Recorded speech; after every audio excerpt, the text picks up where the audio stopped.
मैं पहली वारी सरकार देखी है ਜਿਹਦੇ ਤੁਸੀਂ ਸਿਰ ਪਿੱਟ ਕੇ ਬਹਿ ਜਾਓ, ਤੁਸੀਂ ਜ਼ੋਰ ਲਗਾ ਲਓ, ਜਵਾਬ ਹੀ ਨਹੀਂ ਕਿਸੇ ਚਿੱਠੀ ਦਾ। ਪਰ ਮੈਂ ਕੋਈ ਆਪਣੇ ਆਪ ਨੂੰ ਕੀ ਸਮਾਰਖਾਂ ਤਾਂ ਸਮਝਦਾ ਨਹੀਂ। ਨਵੇਂ ਮੰਤਰੀ ਹੋਰ ਜੋ ਆਏ ਕੋਈ ਇਸ ਪੱਧਰ ਤੱਕ ਥੱਲੇ ਚਲੇ ਗਏ ਕਿ ਗਰੀਬ ਮਨਰੇਗਾ ਮਜ਼ਦੂਰ ਦਾ ਕਾਰਡ ਨਹੀਂ ਬਣ ਸਕਦਾ। ਜੇ ਕਾਰਡ ਬਣ ਗਿਆ ਉਹਨੂੰ ਜੌਬ ਨਹੀਂ ਮਿਲਣਾ, ਜੇ ਜੌਬ ਮਿਲ ਗਿਆ ਉਹਦੇ ਪੈਸੇ ਨਹੀਂ ਮਿਲਣੇ, ਪੈਸੇ ਸਰਪੰਚ ਨੇ ਲੈ ਲੈਣੇ ਨੇ। ਕੈਪਟਨ ਦੇ ਉੱਤੇ ਲੋਕਾਂ ਨੂੰ ਵਿਸ਼ਵਾਸ ਹੋਇਆ ਸੀ, ਉਹ ਜਾ ਕੇ ਸੀਸਵਾਂ 'ਚ ਬਹਿ ਗਿਆ, ਆਪਦੀ ਐਸ਼ ਪ੍ਰਸਤੀ 'ਚ ਪੈ ਗਿਆ। ਔਰ ਪਹਿਲੇ ਦਿਨ ਹੀ ਕਹਿੰਦੇ ਕਿ ਇਹ ਪਿੰਡ ਤਾਂ ਗੁਹਾਰਿਆਂ 'ਚ ਹੀ ਦਿਖ ਜਾਂਦਾ। ਮੈਂ ਕਦੇ ਇਹ ਨਹੀਂ ਦੇਖਿਆ ਸੀ ਵੀ ਜਿਹੜੇ ਸਿਆਸੀ ਲੀਡਰਸ਼ਿਪ ਹੈ, ਜਿਹੜੀ ਸਿਆਸੀ ਕਾਰਜਕਾਰੀ ਜਿਹਨੂੰ ਆਪਾਂ ਮੰਤਰਾਲਾ ਕਹਿੰਦੇ ਹਾਂ, ਮੰਤਰੀ ਪ੍ਰੀਸ਼ਦ, ਕਿ ਮੰਤਰੀ ਜਿਹੜੇ ਨੇ ਉਹ ਅਫਸਰਸ਼ਾਹਾਂ ਦੇ ਥੱਲੇ ਲੱਗੇ। ਇਹਨਾਂ ਨੇ ਕਹਿਤਾ ਵੀ ਕਰਜ਼ਾ ਮਾਫ ਕਰ ਦਾਂਗੇ। ਇਹਨਾਂ ਨੇ ਨਾ ਤਾਂ ਇਹਨਾਂ ਨੂੰ ਪਤਾ ਸੀ ਕਰਜ਼ਾ ਕਿੰਨਾ ਹੈ, ਨਾ ਇਹਨਾਂ ਨੂੰ ਪਤਾ ਸੀ ਵੀ ਖਜ਼ਾਨੇ 'ਚ ਪੈਸਾ ਕਿੰਨਾ ਹੈ, ਨਾ ਇਹਨਾਂ ਨੇ ਕੋਈ ਹਿਸਾਬ ਕਿਤਾਬ ਲਾਇਆ। ਉਹਨਾਂ ਨੂੰ ਕਹਿਣਾ ਸੀ ਵੀ ਅਜੇ ਸਾਡੇ ਕੋਲ ਪੈਸੇ ਵਿਆਜ ਦੇ ਨੇ, ਲੈਣਾ ਮਿੱਤਰੋ ਲੈ ਲਓ, ਨਹੀਂ ਜੋ ਭੱਜੋ, ਤੁਹਾਡਾ ਕਨਫਿਕਸਡ ਹੋ ਗਿਆ, ਤੁਸੀਂ ਬਥੇਰਾ ਕਮਾ ਲਿਆ। 11 ਦਿਨਾਂ 'ਚ ਗੁਰੂ ਸਾਹਿਬ ਦੇ ਆਸ਼ੇ ਤੇ ਚੱਲ ਕੇ ਰਸਤਾ ਨਵਾਂ ਖੋਜਣਾ, ਉਹ ਖੋਜਿਆ ਹੀ ਨਹੀਂ। ਬੋਰਡ ਲਾਉਣ ਦੀ ਵੀ ਨਹੀਂ ਸੀ ਲੋੜ ਕਿ ਘਰ ਘਰ ਰੁਜ਼ਗਾਰ ਦੇ ਰਹੇ ਆ ਨਾ, ਕੋਈ ਲੋੜ ਨਹੀਂ ਸੀ, ਜਮਾ ਹੀ ਲੋੜ ਨਹੀਂ ਸੀ। ਲੋਕ ਕਹਿੰਦੇ, ਆਪ ਨਹੀਂ ਕਹਿਣਾ ਸੀ, ਆਪ ਕਹਿੰਦੇ ਯਾਰ ਮੈਂ ਤਾਂ ਹੁਣ ਕੀ ਕਰਾਂ, ਜਿੰਨਾ ਕੁ ਹੁੰਦਾ ਕਰ ਰਹਾਂਗੇ, ਬਸ ਇਹ ਦੋ ਅੱਗੇ ਨਹੀਂ ਟੱਪਣਾ। ਲੋਕਾਂ ਦਾ ਪੇਪਰ ਲੀਕ ਮਾਫੀਆ ਸੀ, ਇਹਨਾਂ ਨੇ ਵੀ ਤਾਂ ਮਾਫੀਆ ਤੋੜਨਾ ਸੀ ਨਾ। ਬਿਲਕੁਲ। ਹੁਣ ਸਰਕਾਰ ਨੇ ਜਿਹੜਾ ਮੈਂ ਮਾਫੀਆ ਤੋੜਿਆ, ਉਹ ਮਾਫੀਆ ਮੈਂ ਬੰਦੇ ਛੱਡੇ ਹੋਏ ਸੀ। ਐਂ ਤਾਂ ਮੈਂ ਭਲੇ ਮਾਨਸਾ ਹੈ ਨਹੀਂ ਵੀ ਮੈਂ ਬੈਠਾ ਵੀ ਮੇਰਾ ਕਹੇ ਤੋਂ ਸਭ ਕੁਝ ਹੋਈ ਜਾਊ। ਬੰਬੇ ਤੋਂ, ਦਿੱਲੀ ਤੋਂ, ਪਠਾਨਕੋਟ ਤੋਂ, ਤੁਹਾਡੇ ਫਤਿਹਗੜ੍ਹ ਸਾਹਿਬ ਤੋਂ, ਹਾਂਜੀ ਲੁਧਿਆਣੇ ਚੋਂ ਜਿੰਨੇ ਬੰਦੇ ਸੀਗੇ ਹੁਣ ਆ ਰਹੇ ਨੇ। ਡਾਕਟਰ ਸਾਹਿਬ ਅਸੀਂ ਖਾਲੀ ਪੋਸਟਾਂ ਭਰਤੀ ਕਰਦੇ ਹਾਂ। ਖਾਲੀ ਪੋਸਟਾਂ ਤੇ ਭਰਤੀ 'ਚ ਇੱਕ ਵੀ ਭਰਤੀ ਐਸੀ ਨਹੀਂ ਹੋਈ ਜਿਹ 'ਚ ਪਾਰਦਰਸ਼ਤਾ ਜਾਂ ਬੇਈਮਾਨੀ ਨਾ ਹੋਈ ਹੋਵੇ। ਆਹ ਸਹਾਇਕ ਪ੍ਰੋਫੈਸਰ ਨੇ ਭਰਤੀ ਕਰੀਆਂ, ਉਹ 'ਚ ਜਮੀ ਤਸੱਲੀ ਮੱਚ ਗਈ। ਉਸੇ ਸੰਵਿਧਾਨ ਦੇ ਤਹਿਤ ਮੈਂ ਅਫਸਰਾਂ, ਮੇਰੇ ਉੱਤੇ ਇੱਕ ਜਿਹੜੀ ਉੱਚ ਅਦਾਲਤ ਹੈ ਉਹ ਮੈਨੂੰ ਕਹਿੰਦੇ ਆ ਤੂੰ ਬੰਦਾ ਬਣ, ਤੂੰ ਕੰਮ ਨਹੀਂ ਠੀਕ ਕਰ ਰਿਹਾ, ਝਿੜਕਦੀ ਹੈ ਤੇ ਮੈਨੂੰ ਸ਼ਰਮ ਆਉਣੀ ਚਾਹੀਦੀ ਹੈ। ਮੈਨੂੰ ਉਹ ਸਜ਼ਾ ਦੇਵੇ ਨਾ ਦੇਵੇ, ਮੈਨੂੰ ਵੈਸੀ ਸ਼ਰਮ ਆ ਜਾਣੀ ਚਾਹੀਦੀ ਹੈ। ਮੈਂ ਕੋਈ ਚੀਜ਼ ਸਮਾਰ ਖਾਨ ਥੋੜ੍ਹਾ ਹਾਂ। ਜਦ ਸਰਕਾਰ ਦੇ ਬਿਊਰੋਕਰੇਟ ਸਾਹਮਣੇ ਬੈਠੇ ਨੇ, ਕਿਸਾਨਾਂ ਦੀ ਇੱਕ ਤਾਕਤ ਸੀ, ਕਿਸਾਨਾਂ ਦੀ ਤਾਕਤ ਸੰਯੁਕਤ ਕਿਸਾਨ ਮੋਰਚੇ ਦੀ ਇਹ ਸੀ ਕਿ ਉੱਥੇ ਬਿਊਰੋਕਰੇਟ ਸਰਕਾਰ ਦੇ ਬੈਠੇ ਹੁੰਦੇ, ਉਹਨਾਂ ਨੂੰ ਇਹ ਕਾਨੂੰਨ 'ਚ ਹਰਾ ਕੇ ਆਉਂਦੇ ਸੀ। ਜਿੱਦੇ ਕੈਪਟਨ ਅਜੇ ਲਾਹਿਆ ਨਹੀਂ ਸੀ, ਲਾਹੁਣ ਦੀ ਗੱਲ ਚੱਲ ਰਹੀ ਸੀ, ਮੈਨੂੰ ਕਿੰਨੇ ਚੈਨਲਾਂ ਨੇ ਘੱਟੋ ਘੱਟ ਮੇਰੀਆਂ 10 ਇੰਟਰਵਿਊ ਹੋਣਗੀਆਂ ਜਿਹ 'ਚ ਸਵਾਲ ਕਰੇ ਗਏ ਵੀ ਫਿਰ ਇਹ ਨਵੀਂ ਸਰਕਾਰ ਕੀ ਕਰੇ। ਅੱਜ ਅਕਾਲੀਆਂ ਦੀ, ਕਾਂਗਰਸੀਆਂ ਦੀ, ਬੀਜੇਪੀ ਦੀ, ਅਮਰਿੰਦਰ ਸਿੰਘ ਦੀ, ਬੀਐਸਪੀ ਦੀ ਦਿੱਲੀ ਵਾਲੀ ਵੋਟ ਜੇ ਅੱਜ ਪੈਣੀ ਹੈ ਕਿਸੇ ਨੂੰ, ਅੱਜ ਵੀ, ਅੱਜ ਦੇ ਦਿਨ 'ਚ ਵੀ, ਉਹ ਸੰਯੁਕਤ ਸਮਾਜ ਮੋਰਚੇ ਨੂੰ ਤੇ ਆਪ ਨੂੰ ਹੀ ਪੈਣੀ ਹੈ। ਤਬਦੀਲੀ ਵਾਲੀ ਵੋਟ ਹੋਰ ਕਿਸੇ ਨੂੰ ਨਹੀਂ ਪੈਣੀ।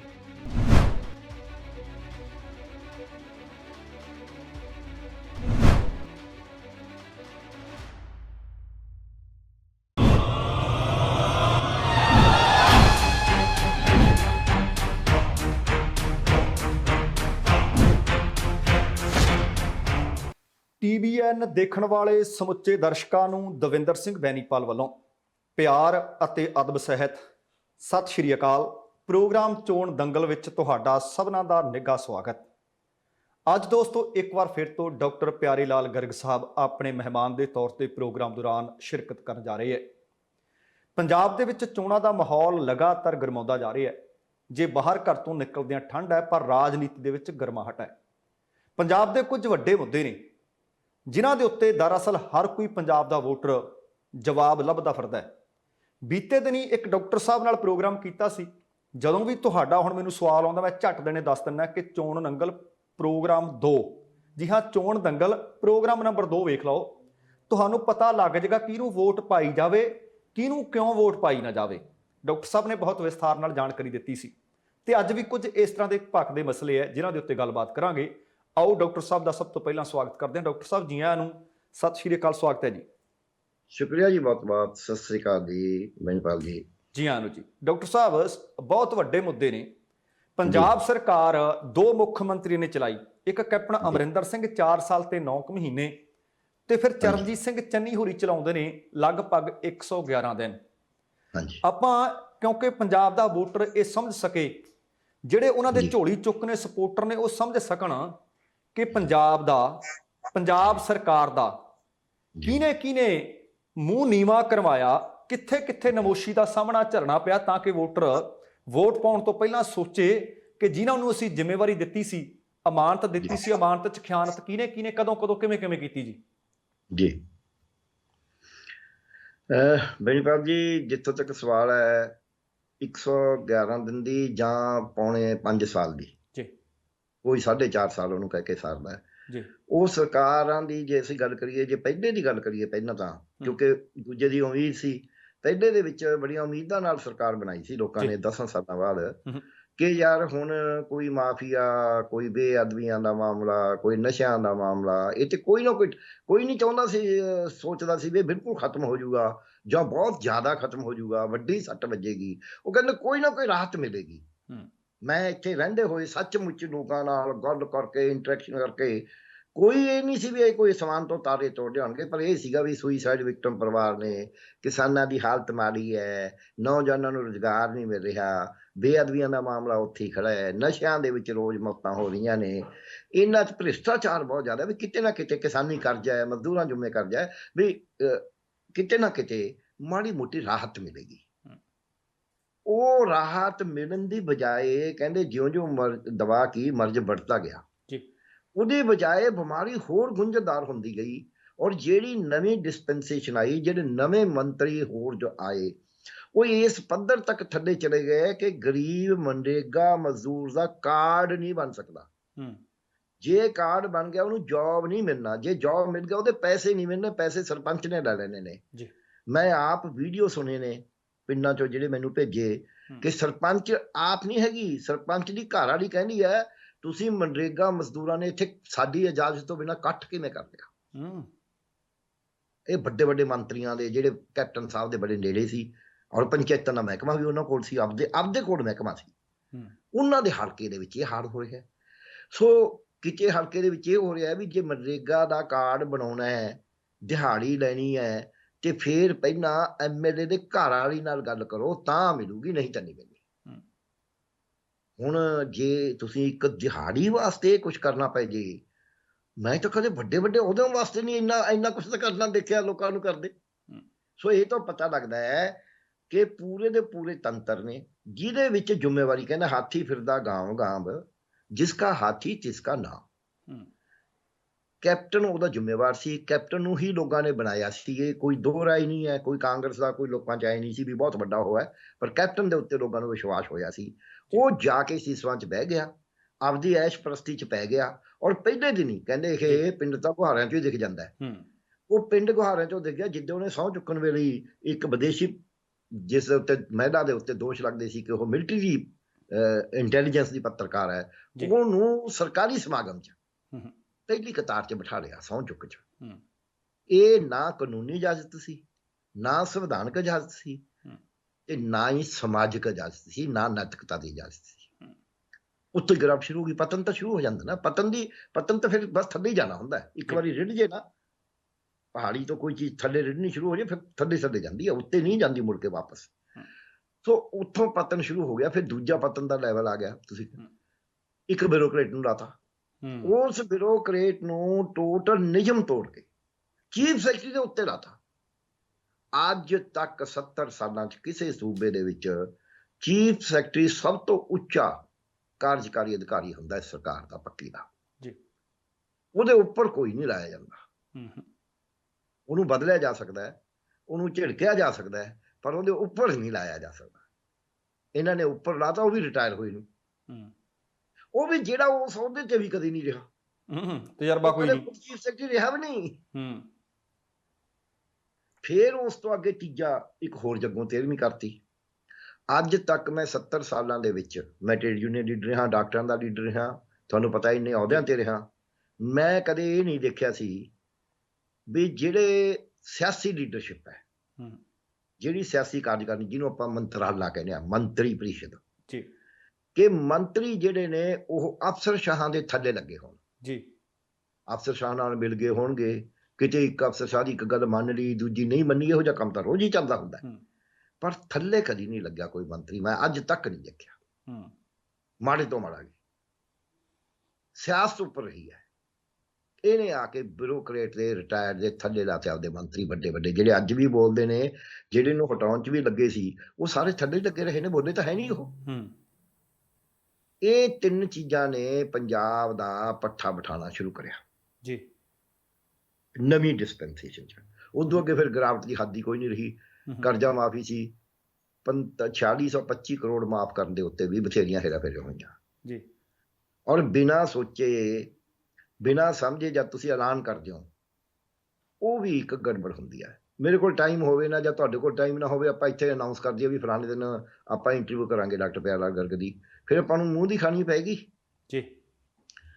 ਇਹਨਾਂ ਨੇ ਕਹਿਤਾ ਵੀ ਕਰਜ਼ਾ ਮਾਫ ਕਰ ਦਾਂਗੇ ਜੀ। ਇਹਨਾਂ ਨੇ ਨਾ ਤਾਂ ਇਹਨਾਂ ਨੂੰ ਪਤਾ ਸੀ ਕਰਜ਼ਾ ਕਿੰਨਾ ਹੈ, ਨਾ ਇਹਨਾਂ ਨੂੰ ਪਤਾ ਸੀ ਵੀ ਖਜ਼ਾਨੇ 'ਚ ਪੈਸਾ ਕਿੰਨਾ ਹੈ, ਨਾ ਇਹਨਾਂ ਨੇ ਕੋਈ ਹਿਸਾਬ ਕਿਤਾਬ ਲਾਇਆ, ਪਿੱਛੋਂ ਚਿਊ ਮੂੰਹ ਕਰੀ ਗਏ।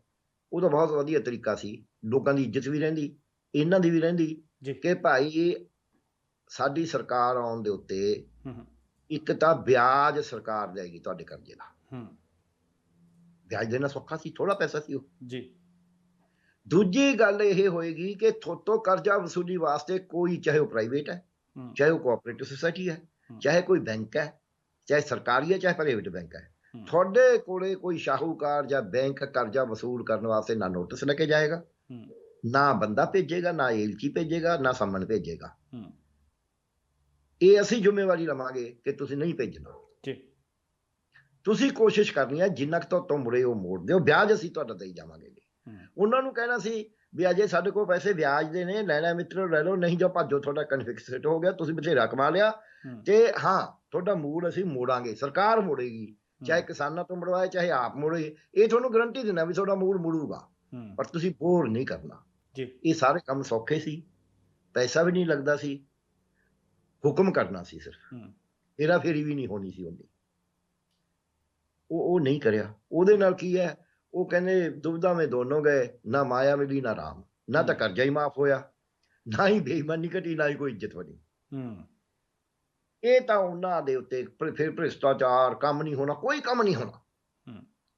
ਮੈਂ ਪਹਿਲੀ ਵਾਰੀ ਸਰਕਾਰ ਦੇਖੀ ਹੈ ਜਿਹਦੇ ਤੁਸੀਂ ਸਿਰ ਪਿੱਟ ਕੇ ਬਹਿ ਜਾਓ, ਤੁਸੀਂ ਜ਼ੋਰ ਲਗਾ ਲਓ, ਜਵਾਬ ਹੀ ਨਹੀਂ ਕਿਸੇ ਚਿੱਠੀ ਦਾ। ਮਤਲਬ ਮੈਂ ਕੋਈ ਆਪਣੇ ਆਪ ਨੂੰ 30 ਮਾਰਖਾਂ ਤਾਂ ਸਮਝਦਾ ਨਹੀਂ। ਮੈਂ ਛੋਟੇ ਜਿਹੇ ਬੱਚੇ ਹੁੰਦੇ ਜਦ ਚਿੱਠੀਆਂ ਲਿਖ ਦਿੰਦਾ ਸੀ ਸਰਕਾਰ ਨੂੰ, ਮੰਤਰੀਆਂ ਨੂੰ ਸਿੱਧੀਆਂ, ਵੀ ਤਾਂ ਆਦਤ ਸ਼ੁਰੂ ਤੋਂ ਉਹ ਨਾਲ ਦੀ ਨਾਲ ਕੰਮ ਹੁੰਦੇ ਸੀ, ਕਿਉਂਕਿ ਜਾਇਜ਼ ਕੰਮ ਦੀ ਚਿੱਠੀ ਲਿਖਣੀ ਸੀ। ਅੱਜ ਤੁਸੀਂ ਜਾਇਜ਼ ਦੀ ਚਿੱਠੀ, ਤੁਸੀਂ ਮੁੱਖ ਮੰਤਰੀ ਨੂੰ 50 ਚਿੱਠੀਆਂ ਪਾ ਦਿਓ, ਤੁਹਾਨੂੰ ਜਵਾਬ ਤੱਕ ਨਹੀਂ ਆਉਂਦਾ। ਇਹ ਸਾਡੀ ਗਿਰਾਵਟ ਜਿਹੜੀ ਕਿਹਨੇ ਲੈ ਕੇ ਦਿੱਤੀ, ਇਹ ਵਿਨਾਸ਼ੀ ਰਾਜ ਕਰਨ ਵਾਲੀ ਸਿਆਸੀ ਸ਼ਖਸੀਅਤ ਨੇ। ਉਹ ਮਹਿਮਾਨ ਨਵਾਜ਼ੀ 'ਚ ਬਿਜ਼ੀ ਰਹੇ। ਹਾਂ, ਮਹਿਮਾਨ ਨਵਾਜ਼ੀ ਨਹੀਂ, ਉਹ ਮਹਿਮਾਨ ਵੀ ਨਹੀਂ, ਮੈਂ ਤਾਂ ਕਹਾਂਗਾ ਉਹ ਤਾਂ ਕਹਿਣਾ ਬਹੁਤ ਔਖਾ ਲਫ਼ਜ਼ ਆ, ਮੈਂ ਵਰਤ ਨਹੀਂ ਰਿਹਾ। ਆਪਾਂ ਨੂੰ ਪਤਾ ਜਦ ਕੋਈ ਬੰਦਾ ਕਿਤੇ ਜਾ ਕੇ ਬਹਿੰਦਾ ਹੈ, ਆਪਾਂ ਕੀ ਕਹਿੰਦੇ, ਕਿੱਥੇ ਜਾ ਬੈਠਿਆ, ਤੇ ਬਗਲਾ ਡੱਡਾਂ ਭਾਲਣ ਜਾਵੇ। ਗੁਰੂ ਸਾਹਿਬ ਨੇ ਕਿਹਾ ਬਗਲਾ ਡੱਡਾਂ ਭਾਲਣ ਜਾਵੇ, ਉਹ ਤਾਂ ਡੱਡਾਂ ਭਾਲਣ ਤੇ ਲੱਗਿਆ ਹੋਇਆ ਸੀ।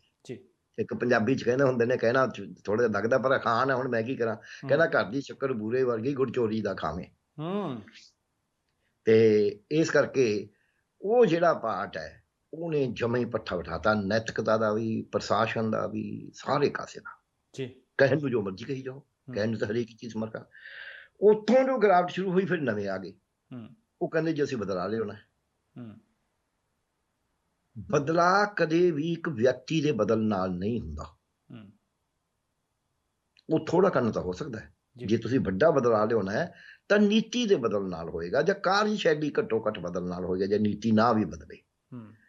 ਕਾਰਜਸ਼ੈਲੀ ਤਾਂ ਬਦਲੀ ਨਹੀਂ, ਬੰਦਾ ਬਦਲਤਾ, ਕਾਰਜਸ਼ੈਲੀ ਨਹੀਂ ਬਦਲੀ। ਉਹੀ ਅਧਿਕਾਰੀ, ਉਹੀ ਤੌਰ ਤਰੀਕਾ, ਉਹਦੇ ਵਿੱਚ 111 ਦਿਨ ਚ ਕੀ ਫਿਰ ਹੋਰ ਬੇਇੱਜ਼ਤੀਆਂ ਕੀ ਹੋਈਆਂ ਨੇ। ਸਾਡੇ ਕੋਲੇ ਸਮਾਂ ਥੋੜਾ ਹੈ ਜੀ। ਤੁਹਾਡਾ ਜਿਹੜਾ ਪਹਿਲਾ ਮਾਲਕ ਸੀ, ਜਾਂ ਤੁਹਾਡਾ ਪਹਿਲਾ ਸਾਥੀ ਸੀ, ਤੁਹਾਡਾ ਪਹਿਲਾ ਆਗੂ ਸੀ, ਉਹ ਲੋਕਾਂ ਨਾਲ ਕਰੇ ਵਾਅਦੇ ਚ ਖਨਾਮੀ ਕਰ ਗਿਆ, ਲੋਕਾਂ ਚੋਂ ਕੁਰੇ ਕਰਾ ਗਿਆ, ਮਿੱਟੀ ਕਰ ਗਿਆ ਤੁਹਾਡੀ, ਸਾਰਾ ਪ੍ਰਸ਼ਾਸਨ ਤੋੜ ਗਿਆ, ਸਾਰਾ ਖਜ਼ਾਨਾ ਖਾਲੀ ਕਰ ਗਿਆ, ਆਪਾ ਤਾਪੀ ਪਵਾ ਗਿਆ। ਇਸ ਹਾਲਤ ਚ ਤੁਸੀਂ ਸਾਂਭ ਰਹੇ ਹੋ। ਜੇ ਤੁਸੀਂ ਸੱਚੀ ਮੁੱਚੀ ਸਿੰਸੀਅਰ ਹੋ, ਤੁਸੀਂ ਇਹ ਦੇਖੋਗੇ ਵੀ ਸਮਾਂ ਵੀ ਸਾਡੇ ਕੋਲ ਥੋੜਾ ਹੈ, ਮਸ਼ੀਨਰੀ ਵੀ ਜਰਜਰੀ ਹੋ ਗਈ, ਪੈਸਾ ਵੀ ਸਾਡੇ ਕੋਲ ਹੈ ਨਹੀਂ ਕਿ ਅਸੀਂ ਕਿਹੋ ਜਿਹੇ ਕੰਮ ਕਰੀਏ ਜਿਹੜਾ ਇਹਨਾਂ ਤਿੰਨਾਂ ਮਜਬੂਰੀਆਂ ਦੇ ਬਾਵਜੂਦ ਵਧੀਆ ਵੀ ਹੋ ਜੇ ਤੇ ਲੋਕਾਂ 'ਚ ਵੱਡੇ ਵੱਡੇ ਵੀ ਹੋ ਜੇ ਤੇ ਲੋਕਾਂ ਨੂੰ ਫਾਇਦਾ ਵੀ ਹੋ ਜੇ। ਉਹਦੇ ਵਿੱਚ ਹੱਥ ਹੀ ਨਹੀਂ ਲਾਇਆ। ਹੁਣ ਕਿਵੇਂ, ਮੈਂ ਫੇਰ ਕਹਿਣਾ ਇਸ ਗੱਲ ਨੂੰ ਜੀ, ਉਹ ਢਰੇ ਵਾਲੀ ਗੱਲ ਤੇ ਚੱਲ ਪਏ ਜੋ ਜੇ ਪਹਿਲਾਂ ਨਹੀਂ ਜਿਨ੍ਹਾਂ ਨੇ ਕਰਿਆ। ਗੁਰੂ ਸਾਹਿਬ ਨੇ ਲਿਖਿਆ ਹੈ ਵੀ ਨਵਾਂ ਰਸਤਾ ਖੋਜਣਾ ਜ਼ਰੂਰੀ ਹੈ। ਬਸੰਤ ਹਿੰਡੋਲ ਮਹੱਲਾ ਪਹਿਲਾ ਗੁਰੂ ਨਾਨਕ ਦੇਵ ਜੀ ਕਹਿੰਦੇ ਨੇ, ਸੌਰੜੀ ਵੱਥ ਸਭ ਕਿਛ ਸਾਂਝੀ, ਪੇਵ ਕਰੇ ਧਨ ਵਖੇ। ਜੇ ਸਹੁਰਾ ਘਰ ਸਮਝੋਗੇ ਸੰਸਾਰ ਨੂੰ ਤਾਂ ਤੁਸੀਂ ਸਮਝੋਗੇ ਸਾਰਾ ਕੁਝ ਸਾਂਝਾ ਹੀ ਹੈ, ਪਰ ਜੇ ਇਹਨੂੰ ਪੇਕਾ ਘਰ ਸਮਝੋਗੇ ਤੇ ਫਿਰ ਤੁਸੀਂ ਕਹੋਗੇ ਮੈਂ ਮੇਰੀ ਚ ਪਾਓਗੇ। ਆਪ ਕੁਚੱਜੀ ਦੋਸ ਨ ਦੇਊ ਜਾਣਾ ਨਾ ਹੀ ਰੱਖੇ। ਮੈਂ ਆਪ ਹੀ ਕੁਚੱਜੀ ਹਾਂ, ਮੈਂ ਦੂਜੇ ਨੂੰ ਕਾਹਦਾ ਦੋਸ਼ ਦੇਣਾ ਹੈ? ਮੈਨੂੰ ਤਾਂ ਪਤਾ ਹੀ ਨਹੀਂ ਮੈਂ ਆਪਣੇ ਪਰਮਾਤਮਾ ਪਤੀ ਨਾਲ ਮੇਲ ਕਿਵੇਂ ਕਰਨਾ, ਫਿਰ ਮੈਂ ਕੁਚੱਜੀ ਕੀ ਹਾਂ ਜੀ। ਹਾਉ ਆਪੇ ਭਰਮ ਪੁਰਾਣੀ ਜੀ, ਮੈਂ ਆਪ ਹੀ ਭਰਮਾਂ ਚ ਭੁੱਲੀ ਫਿਰਦੀ ਹਾਂ। ਅੱਖਰ ਲਿਖੇ ਸਹੀ ਗਾਵਾਂ ਵਰਨਾ ਜਾਣਾ ਬਾਣੀ, ਜੋ ਲਿਖਿਆ ਮੈਂ ਉਹੀ ਲਕੀਰ ਦਾ ਫਕੀਰ ਬਣਿਆ ਫਿਰਦਾ, ਨਵਾਂ ਤਾਂ ਮੈਂ ਰਸਤਾ ਹੀ ਨਹੀਂ ਖੋਜਿਆ ਜੀ। ਸੋ ਇੱਥੇ ਇਹਨਾਂ ਨੇ 111 ਦਿਨਾਂ ਚ ਗੁਰੂ ਸਾਹਿਬ ਦੇ ਆਸ਼ੇ ਤੇ ਚੱਲ ਕੇ ਰਸਤਾ ਨਵਾਂ ਖੋਜਣਾ ਸੀ, ਉਹ ਖੋਜਿਆ ਹੀ ਨਹੀਂ, ਕਿਉਂਕਿ ਉਹ ਔਖਾ ਹੈ। ਲੀਹਾ ਪਾੜਨ ਤਾਂ ਔਖਾ ਹੁੰਦਾ, ਉਹ ਤਾਂ ਜੋਰ ਵਾਲਾ ਬਲ ਨਹੀਂ ਪਾੜਦਾ। ਆਪਾਂ ਨੂੰ ਪਤਾ ਪਿੰਡਾਂ 'ਚ ਖੇਤੀ ਵਾਲੇ ਜਾਣਦੇ ਨੇ, ਤੁਸੀਂ ਬਿਲਕੁਲ ਖੇਤੀ ਕਰਦੇ ਗਏ ਅਸੀਂ। ਹਾਂ, ਸੋ ਉਹ ਜਿਹੜਾ ਸੀ ਉਹਦੇ ਵਿੱਚ ਇਹਨਾਂ ਕੋਲੇ ਤੌਰ ਤਰੀਕੇ ਸੀ, 5 7 10 ਚੀਜ਼ਾਂ ਐਸੀਆਂ ਸੀ ਜਿਹਦੇ ਨਾਲ ਐ ਵੱਡੇ ਵੱਡੇ ਹੋਣੀ ਸੀ। ਇਹਨਾਂ ਦੀ ਆਪਣੀ ਸਰਕਾਰ ਦੇ ਰਿਕਾਰਡ 'ਚ ਸੀਗੀਆਂ।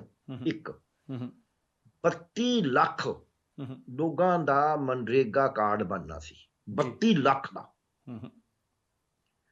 ਹੁਕਮ ਸਿਰਫ ਕਰਨਾ ਸੀ, ਕੋਈ ਪੈਸਾ ਨਹੀਂ ਲੱਗਦਾ ਉੱਥੇ ਜੀ, ਕੋਈ ਨਵੀਂ ਮੈਨ ਪਾਵਰ ਨਹੀਂ ਚਾਹੀਦੀ, ਕੋਈ ਨਵਾਂ ਹੁਕਮ ਨਹੀਂ ਚਾਹੀਦਾ, ਸਿਰਫ ਇਹੀ ਹੈ ਵੀ ਇਹ ਲਾਗੂ ਕਰਨਾ ਹੈ, ਇਹ ਤਾਂ ਕੋਈ ਔਖਾ ਕੰਮ ਨਹੀਂ। ਉਹ 32 ਲੱਖ ਵਾਸਤੇ ਵੀਡੀਓ ਨੂੰ ਹੁਕਮ ਕਰ ਦਿੰਦੇ ਵੀ ਜੇ 1 ਮਹੀਨੇ ਚ ਕਾਰਡ ਜਿਹਦਾ ਵੀ ਬਣਨਾ ਨਾ ਬਣਿਆ ਤੂੰ ਡਿਸਮਿਸ ਜੀ, ਦੇਖੀ ਜੋ ਹੁੰਦਾ। DDP ਨੂੰ ਜੇ 1.5 ਮਹੀਨੇ ਚ ਤੇਰੇ ਜ਼ਿਲ੍ਹੇ ਚ ਨਾ ਬਣਿਆ ਤਾਂ ADCD ਨੂੰ 2 ਮਹੀਨੇ। ਉਹ ਘੜੀ ਤੁਰਦੇ ਫਿਰਦੇ ਲੋਕ ਕਹਿੰਦੇ ਹੈ ਇਹ ਤਾਂ ਕਦੇ ਸਾਨੂੰ ਉੱਥੇ ਗਿਆਨ ਨੂੰ ਨਹੀਂ ਪੁੱਛਦੇ ਸੀ। ਤੁਸੀਂ ਬੇਨੀਪਾਲ ਜੀ ਸੋਚੋ, ਜੇ 32 ਲੱਖ ਘਰਾਂ ਚ 13,000 ਪਿੰਡਾਂ ਚ BDO SCPO panchayat secretary gram ਸੇਵਕ ਤੁਰੇ ਫਿਰਦੇ ਨੇ, ਭਾਈ ਕਾਰਡ ਬਣਵਾ ਲਓ, ਇਕੱਠ ਕਰਦੇ ਨੇ, ਉਹਦੇ ਨਾਲ ਕਿੱਡੀ ਵੱਡੀ ਪਾਪੂਲੈਰਿਟੀ ਹੋਣੀ ਸੀ, ਕਿਉਂਕਿ ਉਹਨਾਂ ਨੂੰ ਤਾਂ ਉੱਥੇ ਗਿਆਨ ਨੂੰ ਨਹੀਂ ਕੋਈ ਪੁੱਛਦਾ ਸੀ, ਕੋਈ ਪੈਸਾ ਨਹੀਂ ਲੱਗਦਾ ਸੀ। ਫਿਰ ਦੂਜਾ ਕੰਮ ਜਿਹੜਾ ਕਰਨਾ ਸੀ, ਦੂਜਾ ਕੰਮ ਸੀਗਾ 26 ਲੱਖ ਪੈਨਸ਼ਨਾਂ ਸੀਗੀਆਂ, ਬੁਢਾਪਾ, ਵਿਧਵਾ, ਅਪੰਗ ਜਾਂ ਨਿਆਸਰਾ। ਉਹਦੇ ਵਿੱਚ ਇਹਨਾਂ ਦਾ ਆਪਦਾ ਸੀ ਵੀ 3 ਲੱਖ ਝੂਠੀਆਂ ਨੇ ਜੀ, 4 ਲੱਖ ਝੂਠੀਆਂ ਨੇ। ਬਹੁਤ ਸਾਰੇ ਐਸੇ ਸੀ ਜਿਹੜੇ ਜੇ ਕਾਂਗਰਸੀ ਨਹੀਂ ਹੈ ਤਾਂ ਨਹੀਂ ਲੱਗਣੀ, ਜੇ ਕਾਂਗਰਸੀ ਸਰਕਾਰ ਹੈ, ਜੇ ਅਕਾਲੀ ਨਹੀਂ ਹੈ ਤਾਂ ਅਕਾਲੀਆਂ 'ਚ ਨਹੀਂ ਲੱਗਣੀ, ਜਿਹੜਾ ਦੋਹਾਂ ਨਾਲ ਨਹੀਂ ਉਹਦੀ ਕਦੇ ਵੀ ਨਹੀਂ ਲੱਗਣੀ, ਨਜਾਇਜ਼ ਲੋਕਾਂ ਦੀ ਲੱਗੀ ਜਾਣੀ ਹੈ। ਉਹ ਤੇ ਬੜੇ ਰੌਲੇ ਸੀ। 26 ਲੱਖ ਬੰਦਾ ਉਹ ਸੀ ਜੀ, ਉਹਦੇ ਸ਼ਹਿਰੀ ਵੀ ਸ਼ਾਮਲ ਹੈ। ਉਹ 26 ਲੱਖ ਨੂੰ CDPO ਨੇ ਤੇ ADCD ਸਭ ਨੂੰ ਹੁਕਮ ਕਰ ਦਿੰਦੇ, SMO ਨੂੰ, ਵੀ ਜਦ ਤੁਸੀਂ ਉਮਰ ਦਾ ਜਾਂ ਅਪੰਗਤਾ ਦਾ ਸਰਟੀਫਿਕੇਟ ਦੇਣਾ, ਤੁਸੀਂ 5-3 ਨਹੀਂ ਕਰੋਗੇ, ਬਣਦਾ ਤਾਂ ਦਿਓਗੇ, ਝੂਠਾ ਨਹੀਂ ਦੇਣਾ, ਪਰ ਤੁਸੀਂ ਗੇੜਾ ਨਹੀਂ ਲਵਾਓਗੇ, ਸਰਟੀਫਿਕੇਟ ਦੇਣਾ ਪਊ ਤੁਹਾਨੂੰ। ਤੁਹਾਨੂੰ ਲੱਗਦਾ ਵੀ ਨਹੀਂ ਬਣਦਾ ਤਾਂ ਲਿਖ ਦਿਓ ਵੀ ਨਹੀਂ ਬਣਦਾ, ਲਿਖ ਕੇ ਦੇਣਾ ਪਊ ਕੁਛ। ਇਹ ਤਾਂ ਕੋਈ ਔਖਾ ਕੰਮ ਨਹੀਂ ਜੀ, ਕੋਈ ਸਰਕਾਰ ਨਹੀਂ ਕਹਿ ਰਹੀ ਵੀ ਤੁਸੀਂ ਝੂਠਾ ਬਣਾ ਦਿਓ। ਉਹ ਕਹਿੰਦੇ ਨੇ ਤੁਸੀਂ ਜਿਹੜਾ ਤੁਹਾਡੇ ਕੋਲ ਆ ਗਿਆ ਉਹਦੀ ਅਰਜੀ ਤੇ ਲਿਖ ਕੇ ਜਵਾਬ ਦਿਓ, ਜੋ ਵੀ ਦੇਣਾ ਜਵਾਬ ਤੁਹਾਡਾ, ਤੁਹਾਡੀ ਟੈਕਨੀਕ, ਤੁਹਾਡਾ ਹੁਕਮ। ਜਦ ਉਹ 26 ਲੱਖ ਲੋਕਾਂ ਦੇ ਪੈਨਸ਼ਨਾਂ ਲੱਗਦੀਆਂ ਜੀ, ਤੇ ਲੋਕਾਂ 'ਚ ਤਾਂ ਵੱਡੇ ਵੱਡੇ ਸ਼ਹਿਰਾਂ 'ਚ ਹੋ ਜਾਏ ਯਾਰ ਇਹ ਤਾਂ ਸਰਕਾਰ ਅੱਜ ਸਾਡੇ ਦੁਆਰ ਫਿਰਦੀ ਹੈ। ਜਿਹੜੀ ਸਰਕਾਰ ਤੁਹਾਡੇ ਪੈਸੇ ਉਹਨੂੰ ਦੇ ਹੀ ਰਹੇ ਨੇ ਪੈਨਸ਼ਨਾਂ ਦੇ ਆਲਰੇਡੀ, ਉਹ ਹੇਰਾਫੇਰੀ 'ਚ ਜਾ ਰਹੇ ਨੇ, ਕਾਪੀ ਹੇਰਾਫੇਰੀ ਨਾਲੇ, ਔਰ ਨਾ ਕੋਈ ਬਹੁਤਾ ਪੈਸਾ ਲੱਗਦਾ ਸੀ। ਬੋਰਡ ਲਾਉਣ ਦੀ ਵੀ ਨਹੀਂ ਸੀ ਲੋੜ ਕਿ ਘਰ ਘਰ ਰੁਜ਼ਗਾਰ ਦੇ ਰਹੇ ਆ, ਨਾ ਕੋਈ ਲੋੜ ਨਹੀਂ ਸੀ, ਜਮਾ ਹੀ ਲੋੜ ਨਹੀਂ ਸੀ। ਲੋਕ ਕਹਿੰਦੇ, ਆਪ ਨਹੀਂ ਕਹਿਣਾ ਸੀ, ਆਪ ਕਹਿੰਦੇ ਯਾਰ ਮੈਂ ਤਾਂ ਹੁਣ ਕੀ ਕਰਾਂ, ਜਿੰਨਾ ਕੁ ਹੁੰਦਾ ਕਰ ਰਹਾਂਗੇ, ਬਸ ਇਦੋਂ ਅੱਗੇ ਨਹੀਂ ਟੱਪਣਾ। ਲੋਕ ਕਹਿੰਦੇ ਜੀ ਇੰਨੇ ਨੂੰ ਤੁਸੀਂ ਅਜੇ ਇੰਨਾ ਕੁ ਕਹਿੰਦੇ ਹੋ, ਕੱਲ ਨੂੰ ਤੁਸੀਂ ਆ ਗਏ ਤੁਸੀਂ ਤਾਂ ਦਿੱਲੀ ਦੇ ਕਿੰਗਰੇ ਫੂਕ ਦੋਗੇ, ਤੁਸੀਂ ਤਾਂ ਸਾਨੂੰ ਅਸਮਾਨ ਤੋਂ ਚੰਨ ਲਿਆ ਦੋਗੇ, ਕਿਉਂਕਿ ਇਹ ਕੰਮ ਕੋਈ ਹੋਰ ਕਰਦਾ ਹੀ ਨਹੀਂ। ਇਹ ਮੈਂ ਕਿਉਂ ਕਹਿਣਾ ਜੀ, ਬਾਕੀ ਗੱਲਾਂ ਤੇ ਵੀ ਆਉਣਾ ਜੇ, 2-3 ਗੱਲਾਂ ਜਿਹ 'ਚ ਹਿੰਗ ਫਟਕੜੀ ਨਹੀਂ ਲੱਗਦੀ ਸੀ ਕੰਮ। ਮੈਂ ਯੂਨੀਵਰਸਿਟੀ 'ਚ ਬੈਨੀਪਾਲ ਜੀ ਰਜਿਸਟਰਾਰ ਗਿਆ, ਉੱਥੇ ਨਾ ਹਰ ਸਾਲ MBBS ਦੇ ਦਾਖਲੇ ਦਾ ਪੇਪਰ ਲੀਕ ਹੁੰਦਾ ਸੀ ਜੀ, ਤਰਾ ਕਰਦੀ ਸੀ ਜਨਤਾ, ਤੇ ਮੈਨੂੰ ਲਾਇਆ ਗਿਆ, ਬੜੇ ਮੇਰੇ ਗੇੜੇ ਲਾਏ ਵੀ ਤੁਸੀਂ ਲੱਗ ਜਾਓ, ਮੈਂ ਕਹਿੰਦਾ ਮੈਂ ਨਹੀਂ ਲੱਗਦਾ, ਮੈਂ ਮਨਾ ਕਰਦਾ ਰਿਹਾ। ਆਖਿਰਕਾਰ ਇੱਕ ਦਿਨ ਮੇਰੇ ਇੱਕ ਟੀਚਰ ਸੀਗਾ, ਉੱਠ ਕੇ ਆ ਕੇ ਕਹਿੰਦੇ ਮੈਂ ਤਾਂ ਤੈਨੂੰ ਫੜ ਕੇ ਲੈ ਜਾਣਾ। ਮੇਰੀ ਬੀਵੀ ਨੂੰ ਕਹਿੰਦੇ ਸ਼ਸ਼ੀ ਇਹ ਮੈਂ ਪਿਆਰ ਲਾਲ ਨੂੰ ਲੈ ਜਾਣਾ। ਮੇਰੇ ਟੀਚਰ ਸੀਗੇ, ਤੁਹਾਨੂੰ ਪਤਾ ਹੀ ਆਪਾਂ ਟੀਚਰ ਦੀ ਜਿੰਨੀ ਇੱਜ਼ਤ ਕਰਦੇ ਹਾਂ। ਮੈਂ ਕਿਹਾ ਜੀ ਇੱਕ ਸ਼ਰਤ ਹੈ। ਕਹਿੰਦੇ ਕੀ? ਮੈਂ ਕਿਹਾ ਤੁਸੀਂ ਰੋਜ਼ ਸਰਕਾਰ ਨੂੰ ਗਾਲਾਂ ਕੱਢੀ ਜਾਂਦੇ ਹੋ ਵੀ ਆਹ ਨਹੀਂ ਕਰਦੀ ਸਰਕਾਰ, ਆਹ ਨਹੀਂ ਕਰਦੀ ਹੈ, ਇਹ ਨਹੀਂ ਕੱਢਣੀਆਂ, ਕੰਮ ਕਰਨਾ ਹੈ। ਕਹਿੰਦੇ ਉਹ ਦਿੰਦੀ ਨਹੀਂ ਸਰਕਾਰ ਕੁਛ। ਮੈਂ ਜੀ ਜਿੱਦੇ ਤੁਸੀਂ ਵਾਈਸ ਚਾਂਸਲਰ ਲੱਗੇ ਸੀ ਉਦੋਂ ਕੀ ਸਰਕਾਰ ਨੇ ਤੁਹਾਨੂੰ ਬਾਂਸਰੀ ਫੜਾਤੀ ਸੀ? ਉਦੋਂ ਕੀ ਤੁਹਾਨੂੰ ਪਤਾ ਨਹੀਂ ਸੀ? ਫਿਰ ਛੱਡ ਦਿਓ। ਸਰਕਾਰ ਨੇ ਤੁਹਾਨੂੰ ਮਸਲਾ ਹੱਲ ਕਰਨ ਵਾਸਤੇ ਲਾਇਆ, ਨਾ ਕਿ ਗਾਲਾਂ ਕੱਢਣ ਵਾਸਤੇ ਲਾਇਆ। ਦਰੁਸਤ। ਜੇ ਤੁਹਾਡੇ 'ਚ ਨਹੀਂ ਲਿਆਕਤ ਹੱਲ ਕਰਨੀ ਤੁਸੀਂ ਛੱਡ ਦਿਓ, ਨਹੀਂ ਤਾਂ ਜਿੰਨਾ ਹੱਲ ਹੁੰਦਾ ਉਹਨਾਂ ਹੱਲ ਕਰਕੇ ਦਿਖਾ ਦਿਓ। ਮੇਰੀ ਇਹ ਪਹੁੰਚ ਹੈ ਹਮੇਸ਼ਾ ਜੀਵਨ 'ਚ। ਮੈਂ ਕਦੀ ਨਹੀਂ ਦੇਖਦਾ ਵੀ ਅਕਾਲੀਆਂ ਦੀ ਸਰਕਾਰ ਹੈ, BJP ਦੀ ਸਰਕਾਰ ਹੈ, ਮੰਤਰੀ ਮੈਨੂੰ ਰੋਜ਼ ਖਰਾਬ ਕਰਦਾ। ਕਰੀ ਜਾਵੇ, ਉਹਦਾ ਕੰਮ ਹੈ। ਉਹ ਮਾੜੇ ਬੰਦੇ ਨਾਲ ਤੁਹਾਡਾ ਵਾਹ ਪੈ ਗਿਆ, ਕਹਿੰਦੇ ਜਾਂ ਵਾਹ ਪੈ ਜਾਣੀ ਹੈ ਜਾਂ ਰਾਹ ਪੈ ਜਾਣੀ ਹੈ। ਉਹ ਕਹਿੰਦੇ ਲਾਈ ਲੱਗ ਨਾ ਹੋਵੇ ਘਰ ਵਾਲਾ, ਚੰਦਰਾ ਗੁਆਂਢ ਬੁਰਾ ਹੈ। ਉਹ ਜੇ ਤੁਹਾਨੂੰ ਚੰਦਰਾ ਮਿਨਿਸਟਰ ਟੱਕਰ ਗਿਆ ਤੁਸੀਂ ਕੀ ਕਰੋਗੇ? ਔਰ ਮੈਨੂੰ ਹਮੇਸ਼ਾ ਚੰਦਰੇ ਟੱਕਰੇ ਨੇ, ਤੇ ਮੈਂ ਪਰਵਾਹ ਨਹੀਂ ਮੰਨੀ ਵੀ ਜਾਓ ਤੁਸੀਂ ਜਿਹੜਾ ਕਰਨਾ ਕਰ ਲਓ, ਮੇਰੀ ਜਿਹੜੀ ਟੰਗ ਤੋੜਨੀ ਹੈ ਤੋੜ ਦਿਓ, ਮੈਂ ਕਾਨੂੰਨ ਮੁਤਾਬਕ ਕੰਮ ਕਰਾਂਗਾ। ਸੋ ਇਹ ਕੋਈ ਔਖਾ ਕੰਮ ਨਹੀਂ ਹੁੰਦਾ। ਉਹਦੇ ਵਿੱਚ ਜੇ ਅਸੀਂ ਪੇਪਰ ਲੀਕ ਕਹਿੰਦੇ ਠੀਕ ਹੈ, ਮੈਂ ਤੁਸੀਂ ਕੋਈ ਬਿਆਨ ਨਹੀਂ ਦੇਣਾ, ਮੈਂ ਜਾਨਸਾਰ ਕਿੱਡੀ ਦੱਬਤੀ ਜਿਹ 'ਚ ਕੋਈ ਪੈਸਾ ਨਹੀਂ ਸਾਡਾ ਲੱਗਣਾ, ਸਿਰਫ ਇਮਾਨਦਾਰੀ ਤੇ ਹਾਰਡ ਵਰਕ ਦੀ ਲੋੜ ਸੀ ਵੀ ਐਤਕੀ ਅਸੀਂ PMT ਦਾ ਪੇਪਰ ਨਹੀਂ ਲੀਕ ਹੋਣ ਦੇਣਾ, ਕਿਉਂਕਿ ਲੋਕਾਂ ਦਾ ਸੈਂਟੀਮੈਂਟ ਇਹ ਸੀ ਵੀ ਯਾਰ ਪੇਪਰ ਨਹੀਂ ਲੀਕ ਹੋਣਾ ਚਾਹੀਦਾ। ਹੁਣ ਪੇਪਰ ਨਾ ਲੀਕ ਹੋਣ ਦੇਣ 'ਚ ਤਾਂ ਕੋਈ ਪੈਸੇ ਤਾਂ ਨਹੀਂ ਨਾ ਲੱਗਦੇ। ਇਹ ਯਕੀਨ ਦਵਾਤਾ। ਔਰ ਇੱਥੇ ਤੱਕ ਲੋਕਾਂ 'ਚ ਹੋ ਗਿਆ ਜਿਹੜਾ ਪੇਪਰ ਲੀਕ ਮਾਫੀਆ ਸੀ, ਇਹਨਾਂ ਨੇ ਵੀ ਤਾਂ ਮਾਫੀਆ ਤੋੜਨਾ ਸੀ ਨਾ। ਬਿਲਕੁਲ। ਹੁਣ ਸਰਕਾਰ ਨੇ ਜਿਹੜਾ ਮੈਂ ਮਾਫੀਆ ਤੋੜਿਆ, ਉਹ ਮਾਫੀਆ ਮੈਂ ਬੰਦੇ ਛੱਡੇ ਹੋਏ ਸੀ। ਐਂ ਤਾਂ ਮੈਂ ਭਲੇ ਮਾਨਸਾ ਹੈ ਨਹੀਂ ਵੀ ਮੈਂ ਬੈਠਾ ਵੀ ਮੇਰਾ ਕਹੇ ਤੋਂ ਸਭ ਕੁਝ ਹੋਈ ਜਾਊ। ਬੰਬੇ ਤੋਂ, ਦਿੱਲੀ ਤੋਂ, ਪਠਾਨਕੋਟ ਤੋਂ, ਤੁਹਾਡੇ ਫਤਿਹਗੜ੍ਹ ਸਾਹਿਬ ਚੋਂ, ਹਾਂਜੀ ਲੁਧਿਆਣੇ ਚੋਂ ਜਿੰਨੇ ਬੰਦੇ ਸੀਗੇ ਫੋਨ ਆ ਰਹੇ ਨੇ, ਡਾਕਟਰ ਸਾਹਿਬ ਉਹ ਏਜੰਟ ਇਹ ਕਹਿੰਦੇ ਨੇ ਵੀ ਜਿੱਥੇ ਮਰਜ਼ੀ ਦਾਖਲਾ ਕਰਾ ਲਓ, ਭਾਰਤ 'ਚ ਕਰਾ ਦਿੰਦੇ ਆ, ਪੰਜਾਬ 'ਚ ਨਾ ਕਰਾਓ, ਰਜਿਸਟਰਾਰ ਬੜਾ ਮਾੜਾ ਹੈ, ਉਹਨੇ ਛੱਡਣਾ ਨਹੀਂ। ਕਿਹੜਾ ਪੈਸਾ ਲੱਗਿਆ ਇਹਦੇ 'ਚ? ਔਰ ਲੋਕਾਂ ਦੀ ਨਬਜ਼ ਪਛਾਣਨ ਦੀ ਲੋੜ ਹੈ। ਮਾਫੀਆ ਨੂੰ ਡਰ ਪੈ ਗਿਆ। ਮੈਂ ਇਹ ਕਹਿੰਦਾ ਮਾਫੀਆ ਨੂੰ ਮਗਰ ਅੰਦਰ ਨਹੀਂ ਕਰਦਾ, ਮਾਫੀਆ ਨੂੰ ਪਤਾ ਲੱਗ ਗਿਆ ਵੀ ਛੱਡਦਾ ਨਹੀਂ, ਜੋ ਮਰਜ਼ੀ ਹੋ ਜਾਏ। ਤੁਹਾਨੂੰ ਡਿਟਰਮੀਨੇਸ਼ਨ ਕਰਨਾ ਚਾਹੀਦਾ। ਸੋ ਮੈਂ ਤਾਂ ਸੁਣਾਈ ਇਹ ਗੱਲ, ਤੁਸੀਂ ਰੇਤ ਮਾਫੀਆ, ਤੁਸੀਂ ਕਹਿਤਾ ਵੀ ਅਸੀਂ ਜੀ 5 ਰੁਪਏ ਕਰਤਾ ਰੇਟ 9 ਤੋਂ ਬਜਾਏ ਸਰਕਾਰੀ ਰੇਟ। ਜਿਹੜਾ ਰੇਤਾ 18 ਰੁਪਏ ਫੁੱਟ ਮਿਲਦਾ ਸੀ ਲੋਕਾਂ ਨੂੰ ਰਿਟੇਲ 'ਚ, ਪਰਚੂਨ 'ਚ, ਉਹ ਤਾਂ 22 ਰੁਪਏ ਮਿਲਣ ਲੱਗ ਗਿਆ। ਇਹਦਾ ਮਤਲਬ ਜਿਹੜੇ 4 ਤੁਸੀਂ ਛੱਡਤੇ, 4 ਉਹਨੇ ਵਧਾਤੇ, 8 ਰੁਪਏ ਠੇਕੇਦਾਰ ਕੋਲ ਗਏ ਨੇ। ਕੰਜ਼ਿਊਮਰ ਨੂੰ ਤਾਂ ਸਸਤਾ ਮਿਲਿਆ ਨਹੀਂ, ਸਰਕਾਰੀ ਖਜ਼ਾਨੇ ਦਾ ਪੈਸਾ ਲਟਾਤਾ। ਹੁਣ ਉਹਦੀ ਜ਼ਿੰਮੇਵਾਰੀ ਕਿਹਦੀ ਹੈ?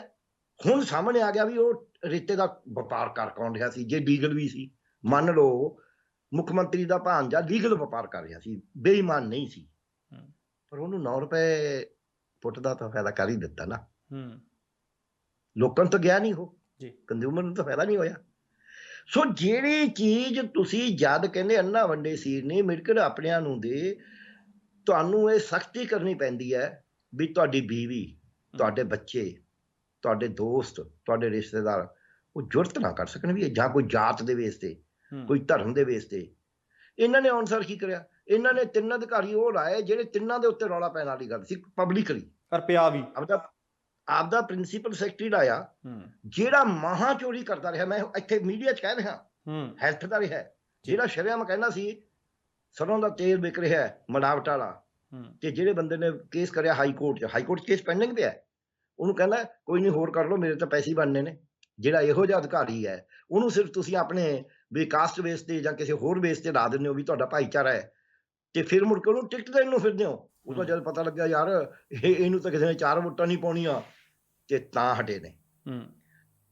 ਸੋ ਇਸ 111 ਦਿਨਾਂ ਦੇ ਵਿੱਚ ਆਹ ਤਾਂ 2 ਵੱਡੇ ਕੰਮ ਕਰਨ ਵਾਲੇ ਸੀ। ਤੀਜਾ ਇੱਕ ਕੰਮ ਹੋਰ ਕਰਨ ਵਾਲਾ ਸੀ ਜਿਹੜਾ ਕੋਈ ਔਖਾ ਨਹੀਂ ਸੀ, ਕਿਉਂਕਿ ਲੋਕਾਂ ਨੂੰ ਵੀ ਪਤਾ ਲੱਗ ਜਾਂਦਾ, ਅਫਸਰਾਂ ਨੂੰ ਵੀ ਪਤਾ ਲੱਗ ਜਾਂਦਾ ਵੀ ਭਾਈ ਜਿਹਨੇ ਵੀ ਕੋਈ ਅਰਜੀ ਦੇਤੀ ਜੀ, ਉਹਦੀ ਅਰਜੀ ਜਾਇਜ਼ ਹੈ ਨਜਾਇਜ਼ ਅਸੀਂ ਨਹੀਂ ਕਹਿੰਦੇ, ਕੀ ਕਰੋ। ਉਹਦੀ ਅਰਜੀ ਦਾ ਤੁਸੀਂ 10 ਦਿਨ ਚ ਨਿਪਟਾਰਾ ਕਰਕੇ ਉਹਨੂੰ ਜਵਾਬ ਦੇਣਾ। ਜਿਹੜਾ ਮਰਜ਼ੀ ਨਿਪਟਾਰਾ ਕਰੋ, ਅਸੀਂ ਦਖਲਅੰਦਾਜ਼ੀ ਨਹੀਂ ਕਰਦੇ। ਔਰ ਅਖਬਾਰਾਂ ਚ ਸਰਕਾਰੀ ਵੈਬਸਾਈਟ ਤੇ ਪਾ ਦਿੰਦੇ ਵੀ ਜਿਹਦੀ ਅਰਜੀ 10 ਦਿਨ ਚ ਨਿਪਟਾਰਾ ਨਹੀਂ ਹੁੰਦਾ, ਇੱਕ ਪੋਰਟਲ ਬਣਾ ਦਿਓ, ਇੱਥੇ ਕਰੋ ਸ਼ਿਕਾਇਤ, ਉਹਨੂੰ ਪੁੱਠਾ ਟੰਗ ਦਾਂਗੇ ਅਫਸਰ ਨੂੰ ਵੀ ਤੂੰ ਜਿਹਨੂੰ ਕੌਣ ਕਹਿੰਦਾ ਵੀ ਤੂੰ ਇਹਦੇ ਹੱਕ ਚ ਫੈਸਲਾ ਕਰ ਜਾ, ਉਲਟ ਕਰ ਕਾਰਵਾਈ ਕਰੋ, ਤੈਨੂੰ ਕਾਰਵਾਈ ਕਰਨੀ ਪਊਗੀ। ਇਹਦੀ ਵੀ ਮੈਂ ਕਿਉਂ ਉਦਾਹਰਨ ਦਿੰਦਾ, ਇਹ ਮੈਂ ਕਿਉਂ ਕਹਿਣਾ। ਇੱਕ ਡਰਾਈਵਰ ਦਾ ਐਕਸੀਡੈਂਟ ਹੋ ਗਿਆ ਜੀ, ਮਤਲਬ ਡਰਾਈਵਰ ਤੋਂ ਗੱਡੀ ਵਾਲੇ ਦਾ, ਉਹ ਜੀ 12 ਸਾਲ ਕੇਸ ਅਦਾਲਤ ਚ ਚੱਲਦਾ ਰਿਹਾ। ਉਹ ਵਿਚਾਰਾ ਆ ਜਾ ਕਰੇ, ਚਲਿਆ ਜਾਵੇ। ਇੱਕ ਦਿਨ ਉਹ ਖੜਾ ਹੋ ਕੇ ਕਹਿੰਦਾ ਜਨਾਬ ਜੱਜ ਸਾਹਿਬ ਨੂੰ, ਕਹਿੰਦਾ ਮੇਰੀ ਗੱਲ ਸੁਣ ਲਓਗੇ ਜੀ। ਜੱਜ ਸਾਹਿਬ ਕਹਿੰਦੇ ਆ ਦੱਸ। ਕਹਿੰਦਾ ਜਨਾਬ ਮੇਰੇ ਕੋਲ ਤਾਂ ਅੱਖ ਦੇ ਫੋਰ ਦੇ ਵਿੱਚ ਫੈਸਲਾ ਲੈਣਾ ਸੀ। ਉਹ ਮੇਰਾ ਫੈਸਲਾ ਗਲਤ ਵੀ ਹੋ ਸਕਦਾ, ਠੀਕ ਵੀ ਹੋ ਸਕਦਾ, ਪਰ ਮੈਂ ਫੈਸਲਾ ਤਾਂ ਲਿਆ। ਤੁਹਾਡੇ ਤੋਂ 12 ਸਾਲ ਹੋ ਗਏ ਲਿਆ ਨਹੀਂ ਗਿਆ। ਇਤਰਾਜ਼ ਕਰਦੇ ਹੋ, ਤੂੰ ਫੈਸਲਾ ਲੈ, ਮੈਂ ਫੈਸਲਾ ਤਾਂ ਲਿਆ, ਤੁਸੀਂ ਤਾਂ 12 ਸਾਲ ਚ ਫੈਸਲਾ ਹੀ ਨਹੀਂ ਲਿਆ। ਤੁਸੀਂ ਮੈਨੂੰ ਫਾਹੇ ਟੰਗ ਦਿੰਦੇ। ਤੁਸੀਂ ਕਿਹੜੇ ਲਵਾਈ ਜਾਂਦੇ ਹੋ? ਵਕੀਲ ਤੁਹਾਡੇ ਕੋਲ ਨੇ, ਕਿਤਾਬਾਂ ਤੁਹਾਡੇ ਕੋਲ ਨੇ, ਕਾਹਲੀ ਤੁਹਾਨੂੰ ਕੋਈ ਹੈ ਨਹੀਂ, ਤੁਸੀਂ ਤਾਂ ਫੈਸਲਾ ਹੀ ਨਹੀਂ ਲਿਆ। ਮੈਂ ਫੈਸਲਾ ਤਾਂ ਲਿਆ ਹੈ। ਸੋ ਇਸ ਕਰਕੇ ਹਰ ਅਧਿਕਾਰੀ ਨੂੰ ਇਹ ਕਹਿਣਾ ਵੀ ਬਿਲਕੁਲ ਨਹੀਂ, ਇਹ ਪੁੱਗਣਾ ਨਹੀਂ। ਇਹ ਵੀ ਮੈਂ ਤਾਂ ਕਹਿਣਾ, ਮੈਂ ਸਰਕਾਰੀ ਦਫ਼ਤਰਾਂ ਚ, ਹਸਪਤਾਲਾਂ ਚ, ਯੂਨੀਵਰਸਿਟੀ ਚ, ਭਾਰਤ ਸਰਕਾਰ ਦਾ ਸਲਾਹਕਾਰ ਹੋਣ ਦੇ ਨਾਤੇ ਹਰ ਜਗ੍ਹਾ ਤੇ ਕਰਕੇ ਦਿਖਾਇਆ ਵੀ ਨਾ ਇਹ ਨਹੀਂ ਪੁੱਗਣਾ, ਇਹ ਹੋ ਸਕਦਾ। ਤੂੰ ਲਿਖ ਉੱਤੇ, ਤੂੰ ਲਿਖ ਨਹੀਂ ਹੋ ਸਕਦਾ, ਤੂੰ ਲਿਖ ਨਹੀਂ ਕਰਨਾ ਚਾਹੀਦਾ। ਜੋ ਲਿਖਣਾ ਲਿਖ, ਤੈਨੂੰ ਫਾਈਲ ਪੇਸ਼ ਕਰਨੀ ਪੈਗੀ। ਫਾਈਲ ਨਹੀਂ ਤੂੰ ਰੱਖ ਸਕਦਾ, ਬਿਲਕੁਲ ਨਹੀਂ। ਸੁਣਦੀ ਗੰਦੀ ਬਣਾ ਕੇ ਰੱਖਣੀ। ਜੇ ਤੁਸੀਂ ਇਹ ਕਰਤਾ ਵੀ ਤੁਹਾਨੂੰ ਕਰਨਾ ਪਏਗਾ, ਆਪੇ ਲੋਕਾਂ ਦੇ ਅੱਧੇ ਜਿਹੜੇ ਜਾਇਜ਼ ਕੰਮ ਨੇ ਕਰਨੇ ਤਾਂ ਕਰਨਗੇ ਨਾ। ਫਿਰ ਐਂ ਤਾਂ ਹੈ ਨਹੀਂ ਵੀ ਜਮਾ ਹੀ ਨਹੀਂ ਰਹੀ ਹੈ ਐਡਮਿਨਿਸਟ੍ਰੇਸ਼ਨ, ਜਾਂ ਹਰੇਕ ਕੋਈ ਨਜਾਇਜ਼ ਹੀ ਫਾਈਲ ਚੁੱਕੀ ਫਿਰਦਾ। ਹਾਂ। ਸੋ ਉਹਦੇ ਨਾਲ ਕੀ ਹੋ ਜਾਣਾ ਸੀ? ਉਹਦੇ ਨਾਲ, ਕਿਉਂਕਿ ਆਮ ਮਿਡਲ ਕਲਾਸ ਦੇ ਕੰਮ ਨੇ ਇਹ, ਜਿਹੜੇ ਰੂਟੀਨ ਕੰਮ ਦਫ਼ਤਰਾਂ ਚ ਬਹੁਤੇ ਮਿਡਲ ਕਲਾਸ ਨੂੰ ਪੈਂਦੇ ਨੇ। ਕਿਸਾਨ ਨੇ ਕਿੰਨੇ ਕੁ ਗੇੜੇ ਮਾਰਨੇ ਨੇ ਇੱਕ ਦਫ਼ਤਰ ਚ ਜੀ, ਉਹ ਜਿਹੜੇ ਮਿਡਲ ਕਲਾਸ ਨੂੰ ਹੋਣਾ ਸੀ ਯਾਰ ਇਹ ਤਾਂ ਦਫ਼ਤਰਾਂ ਚੋਂ ਚਿੱਠੀ ਤਾਂ ਆਉਣ ਲੱਗ ਗਈ, ਹੁਣ ਜਵਾਬ ਤਾਂ ਮੇਰੇ ਲੱਗ ਗਿਆ ਹੈ, ਤਾਂ ਸਹੀ ਕੋਈ ਫਰਕ ਤਾਂ ਪੈ ਗਿਆ ਬਈ। ਹਾਂ, ਫਰਕ ਤਾਂ ਪਿਆ, ਫਰਕ ਤਾਂ ਪਿਆ। ਇਹਦੇ ਚ ਵੀ ਕੋਈ ਪੈਸਾ ਨਹੀਂ ਲੱਗਦਾ ਸੀ। ਦੱਸੋ ਕਿਹੜਾ ਪੈਸਾ ਲੱਗਦਾ? ਕੋਈ ਕਾਨੂੰਨ ਨਹੀਂ ਬਦਲਣਾ, ਕੋਈ ਨਵਾਂ ਕਾਨੂੰਨ ਬਣਾਉਣਾ ਨਹੀਂ, ਔਰ ਕਿਸੇ ਨੂੰ ਸਜ਼ਾ ਨਹੀਂ ਦੇਣੀ। ਸਿਰਫ ਦੱਸਣਾ ਵੀ ਇਹ ਭੁਲੇਖਾ ਨਾ ਰੱਖਿਆ, ਬਿੱਲ ਦੇ ਕੰਨ ਵਰਗੇ ਜਿਹੜੇ ਨੋਟ ਮਿਲਦੇ ਨੇ ਮਿਲਣੇ ਨਹੀਂ। ਇੱਕ ਹੋਰ ਕਰਨਾ ਸੀ ਜੀ, ਉਹ ਇਹ ਕਰਨਾ ਸੀ ਵੀ ਜਿਹੜਾ ਵੀ ਕੋਈ ਪੁੰਨ ਦਾ ਕੰਮ ਕਰਨ ਵਾਲਾ ਹੈ, ਆਹ 3 ਮਹੀਨਿਆਂ ਚ ਜੇ ਕੋਈ ਕੰਮ ਕਰੇਗਾ, ਅਸੀਂ ਉਹਦੇ ਕਿਸੇ ਕ੍ਰੈਡੈਂਸ਼ੀਅਲ ਦੀ ਜਾਂਚ ਕਰੇ ਤੋਂ ਬਿਨਾਂ ਉਹਨੂੰ ਇਜਾਜ਼ਤ ਦਿਆਂਗੇ ਕਰਨ ਦੀ। ਪਰ 3 ਮਹੀਨੇ ਉਹਨੂੰ ਇਜਾਜ਼ਤ ਦੇਣ ਤੋਂ ਬਾਅਦ ਫਿਰ ਅਸੀਂ ਉਹਦੀ ਜਾਂਚ ਕਰਾਂਗੇ, ਵਾਕਈ ਇਹ ਪੁੰਨ ਦਾ ਹੀ ਕਰ ਰਿਹਾ ਜਾਂ ਕੋਈ ਵਪਾਰ ਕਰ ਰਿਹਾ। ਪਤਾ ਨਹੀਂ, 3 ਮਹੀਨੇ ਨਾ ਨਹੀਂ ਕਰਾਂਗੇ, ਕਰ ਲਓ ਜਿਹਨੇ ਕਰਨਾ, ਜੋ ਕਰਨਾ ਕਰੋ, ਸਿਰਫ ਪੁੰਨ ਦਾ ਕੰਮ, ਦੂਜਾ ਨਹੀਂ। ਜਿੱਥੇ ਸਰਕਾਰ ਦੀ ਹਾਂ ਦੀ ਲੋੜ ਹੈ, ਤੁਸੀਂ ਕਿਤੇ ਮਿੱਟੀ ਪਾਉਣਾ ਚਾਹੁੰਦੇ ਹੋ, ਤੁਹਾਨੂੰ ਮਹਿਕਮਾ ਰੋਕਦਾ ਵੀ ਤੁਸੀਂ ਨਹੀਂ ਇੱਥੇ ਪਾ ਸਕਦੇ, ਤੁਹਾਨੂੰ ਨਹੀਂ ਰੋਕਾਂਗੇ। ਮੈਂ ਤੁਹਾਨੂੰ ਸਾਂਝੇ ਪੁੰਨ ਦੇ ਕੰਮਾਂ ਵਾਸਤੇ ਜਰਾ ਵੀ ਟੋਕਾ ਟਾਕੀ ਨਹੀਂ ਹੋਏਗੀ। ਇੱਕ ਲਾਸਟ ਹੋਰ, ਉਹ ਇਹ ਕਿ ਜਿਹੜੇ ਤੁਹਾਡੇ ਮਸਲੇ ਨੇ ਜੀ, ਆਪਦੇ ਪਿੰਡ ਦੇ ਜਾਂ ਆਪਦੇ ਵਾਰਡ ਦੇ, ਆਪਦੀਆਂ ਵਾਰਡ ਸਭਾਵਾਂ ਤੇ ਗ੍ਰਾਮ ਸਭਾਵਾਂ ਦਾ ਇਕੱਠ ਕਰਕੇ ਉਹਦੇ ਚ ਵਿਚਾਰ ਕੇ ਆਪਦੀ ਸੂਚੀ ਬਣਾਓ ਆਪਦੇ ਪਿੰਡ ਦੇ ਮਸਲਿਆਂ ਦੀ, ਵੀ ਕੀ ਤੁਹਾਡੇ ਮਾਮਲੇ ਨੇ। ਉਹ ਸੂਚੀ ਬਣਾ ਕੇ ਤੁਸੀਂ ਆਪਦੇ ਵੀਡੀਓ ਨੂੰ ਭੇਜੋ ਜੀ। ਵੀਡੀਓ ਉਹਨਾਂ ਨੂੰ ਕੰਪਾਈਲ ਕਰਕੇ ਵੈਬਸਾਈਟ ਤੇ ਪਾਵੇ ਵੀ ਤੁਹਾਡੀ ਆਹੀ ਸੂਚੀ ਹੈ। ਉਦੋਂ ਬਾਅਦ ਅਸੀਂ ਉਹ ਤੇ ਸੋਚਾਂਗੇ ਵੀ ਹੁਣ ਇਹ ਤੇ ਕਰੀਏ ਕੀ। ਨਾਲ ਤਾਂ ਡਾਟਾ ਆ ਗਿਆ ਤੁਹਾਡੇ ਕੋਲੇ, ਨਾਲੇ ਲੋਕ ਸੋਚਣਗੇ, ਕਿਉਂਕਿ ਇਕੱਠੇ ਹੋਣਗੇ, ਆਹ ਕੰਮ ਹੋਣਗੇ ਵੀ ਹੁਣ। ਹਾਂ, ਲੋਕਾਂ ਨੂੰ ਅਕਲ ਵੀ ਵਧੇਗੀ ਨਾ, ਇਕੱਠੇ ਹੋਣਗੇ। ਉਹਨਾਂ ਨੂੰ ਤੁਸੀਂ ਕੁਝ ਨਹੀਂ ਕਿਹਾ ਵੀ ਅਸੀਂ ਤੁਹਾਨੂੰ ਆਹ ਕਰ ਦਾਂਗੇ, ਤੁਸੀਂ ਉਹਨਾਂ ਨੂੰ ਪਾਵਰ ਦਿੱਤੀ ਹੈ ਕਿ ਤੁਸੀਂ ਫੈਸਲਾ ਕਰੋ ਵੀ ਤੁਹਾਡੇ ਪਿੰਡ ਦਾ ਕੀ ਮਸਲਾ ਹੈ। ਪੈਸਾ ਲੱਗਦਾ ਕੋਈ? 13,000 ਪਿੰਡਾਂ ਚੋਂ ਜੇ 10,000 ਚ ਵੀ, 8,000 ਚ ਵੀ, 5,000 ਚ ਵੀ ਗ੍ਰਾਮ ਸਭਾਵਾਂ ਹੋ ਜਾਂਦੀਆਂ, ਕਿੰਨੀ ਬੱਲੇ ਬੱਲੇ ਹੋਣੀ ਸੀ। ਸੋ ਇਹ ਤਾਂ ਕਰਿਆ ਨਹੀਂ, ਕਰਨ ਕੀ ਤੁਰ ਪਏ। ਅਸੀਂ ਕਹਿੰਦੇ ਜੀ ਤੁਹਾਡੇ ਨਾ ਲਾਲ ਡੋਰੇ ਦੇ ਅੰਦਰ ਜਿਹੜੀ ਜ਼ਮੀਨ ਹੈ ਉਹਦੇ ਨਾਂ ਤੁਹਾਡੇ ਨਾਲ ਰਜਿਸਟਰੀ ਕਰਾ ਦਾਂਗੇ ਤਾਂ ਕਿ ਤੁਸੀਂ ਵੇਚ ਸਕੋ। ਉਹਦੇ ਝੋਲ ਕੀ ਸੀ, ਪਹਿਲੀ ਗੱਲ ਤਾਂ ਪਹਿਲਾਂ ਹੀ ਪਿਛਲੀ ਜਿਹੜੀ ਇਹਨਾਂ ਦੀ ਸਰਕਾਰ ਸੀ 4.5 ਸਾਲ ਵਾਲੀ, ਪੌਣੇ 5 ਵਾਲੀ, ਉਹਨੇ ਕਰਿਆ ਹੋਇਆ ਸੀ ਇਹੀ ਕੰਮ। ਤੇ ਦੂਜਾ ਬੋਰਡ ਇਹ ਤਾਂ ਸ਼ੁਰੂ ਕਰਤਾ ਚਮਕੌਰ ਸਾਹਿਬ ਤੋਂ ਵੰਡਣਾ ਉਹ ਕਾਰਡ, ਤੇ ਨਾਲ ਇਹ ਕਹਿਤਾ ਵੀ ਇਹ ਮੈਂ ਕਰਿਆ। ਇਹ ਦੋਨੇ ਗੱਲਾਂ ਗਲਤ ਸੀਗੀਆਂ। ਲੋਕਾਂ ਨੂੰ ਤਾਂ ਪਤਾ ਸੀ ਵੀ ਇਹ ਤਾਂ ਪਹਿਲਾਂ ਹੀ ਹੋਇਆ ਹੋਇਆ। ਤੁਸੀਂ ਕਹੋ ਵੀ ਅਸੀਂ ਤੁਹਾਨੂੰ ਅਧਿਕਾਰ ਦੇਣੇ ਸੀਗੇ, ਹਾਲਾਂਕਿ ਉਹ ਅਧਿਕਾਰ ਦੇਣਾ ਵੀ ਆਪਣੇ ਆਪ 'ਚ ਉਹਦੇ ਮੇਰੇ ਮਤਭੇਦ ਨੇ, ਮੈਂ ਆਰਟੀਕਲ ਲਿਖੇ ਹੋਏ ਨੇ। ਬੀਬੀ ਇੰਦਰਜੀਤ ਕੌਰ ਜੀ ਪਿੰਗਲਵਾੜਾ ਨੇ ਛਾਪ ਕੇ ਵੰਡੇ ਨੇ ਉਹ ਲੱਖਾਂ ਦੀ ਗਿਣਤੀ 'ਚ, ਕਿ ਵੀ ਆਪਣਾ ਮੈਂ ਇਹ ਆ ਕੇ ਤੁਹਾਡਾ ਫਾਈਲ ਪੈਂਡਿੰਗ ਸੀਗੀ, ਜਿਹਨੂੰ ਆਪਾਂ ਕਹਿੰਦੇ ਨਾ ਵੀ ਮਿਸਲ ਜੀ, ਉਹ ਤਾਂ ਕਾਗਜ਼ ਦਫ਼ਤਰ 'ਚ ਹੀ ਪਿਆ ਸੀ ਵੀ ਉਹ ਵਿਚਾਲੇ ਪਿਆ ਸੀ, ਮੈਂ ਆ ਕੇ ਉਹਨੂੰ ਤੇਜ਼ ਕਰਕੇ ਕਢਾਤਾ, ਨਹੀਂ ਸ਼ਾਇਦ ਨਾ ਨਿਕਲਦਾ। ਇਹ ਤਾਂ ਲੋਕ ਮੰਨ ਵੀ ਲੈਣਗੇ। ਤੁਸੀਂ ਕਹਿੰਦੇ ਮੈਂ ਕਰਿਆ, ਉਹ ਤਾਂ ਅਖਬਾਰਾਂ 'ਚ ਆ ਚੁੱਕਿਆ ਸੀ, ਉਹ ਤਾਂ ਇਸ਼ਤਿਹਾਰ ਆ ਚੁੱਕੇ ਸੀ। ਫਿਰ ਤੁਸੀਂ ਇਹ ਮੰਨੋ ਵੀ ਪਹਿਲਾਂ ਇਸ਼ਤਿਹਾਰ ਸਰਕਾਰ, ਕਿਉਂਕਿ ਸਰਕਾਰ ਤਾਂ ਸਰਕਾਰ ਹੈ, ਬਿਲਕੁਲ। ਤੁਸੀਂ ਮੰਨੋ ਫਿਰ ਪਬਲਿਕਲੀ ਵੀ ਸਰਕਾਰ ਝੂਠ ਬੋਲਦੀ ਸੀ ਪਹਿਲਾਂ।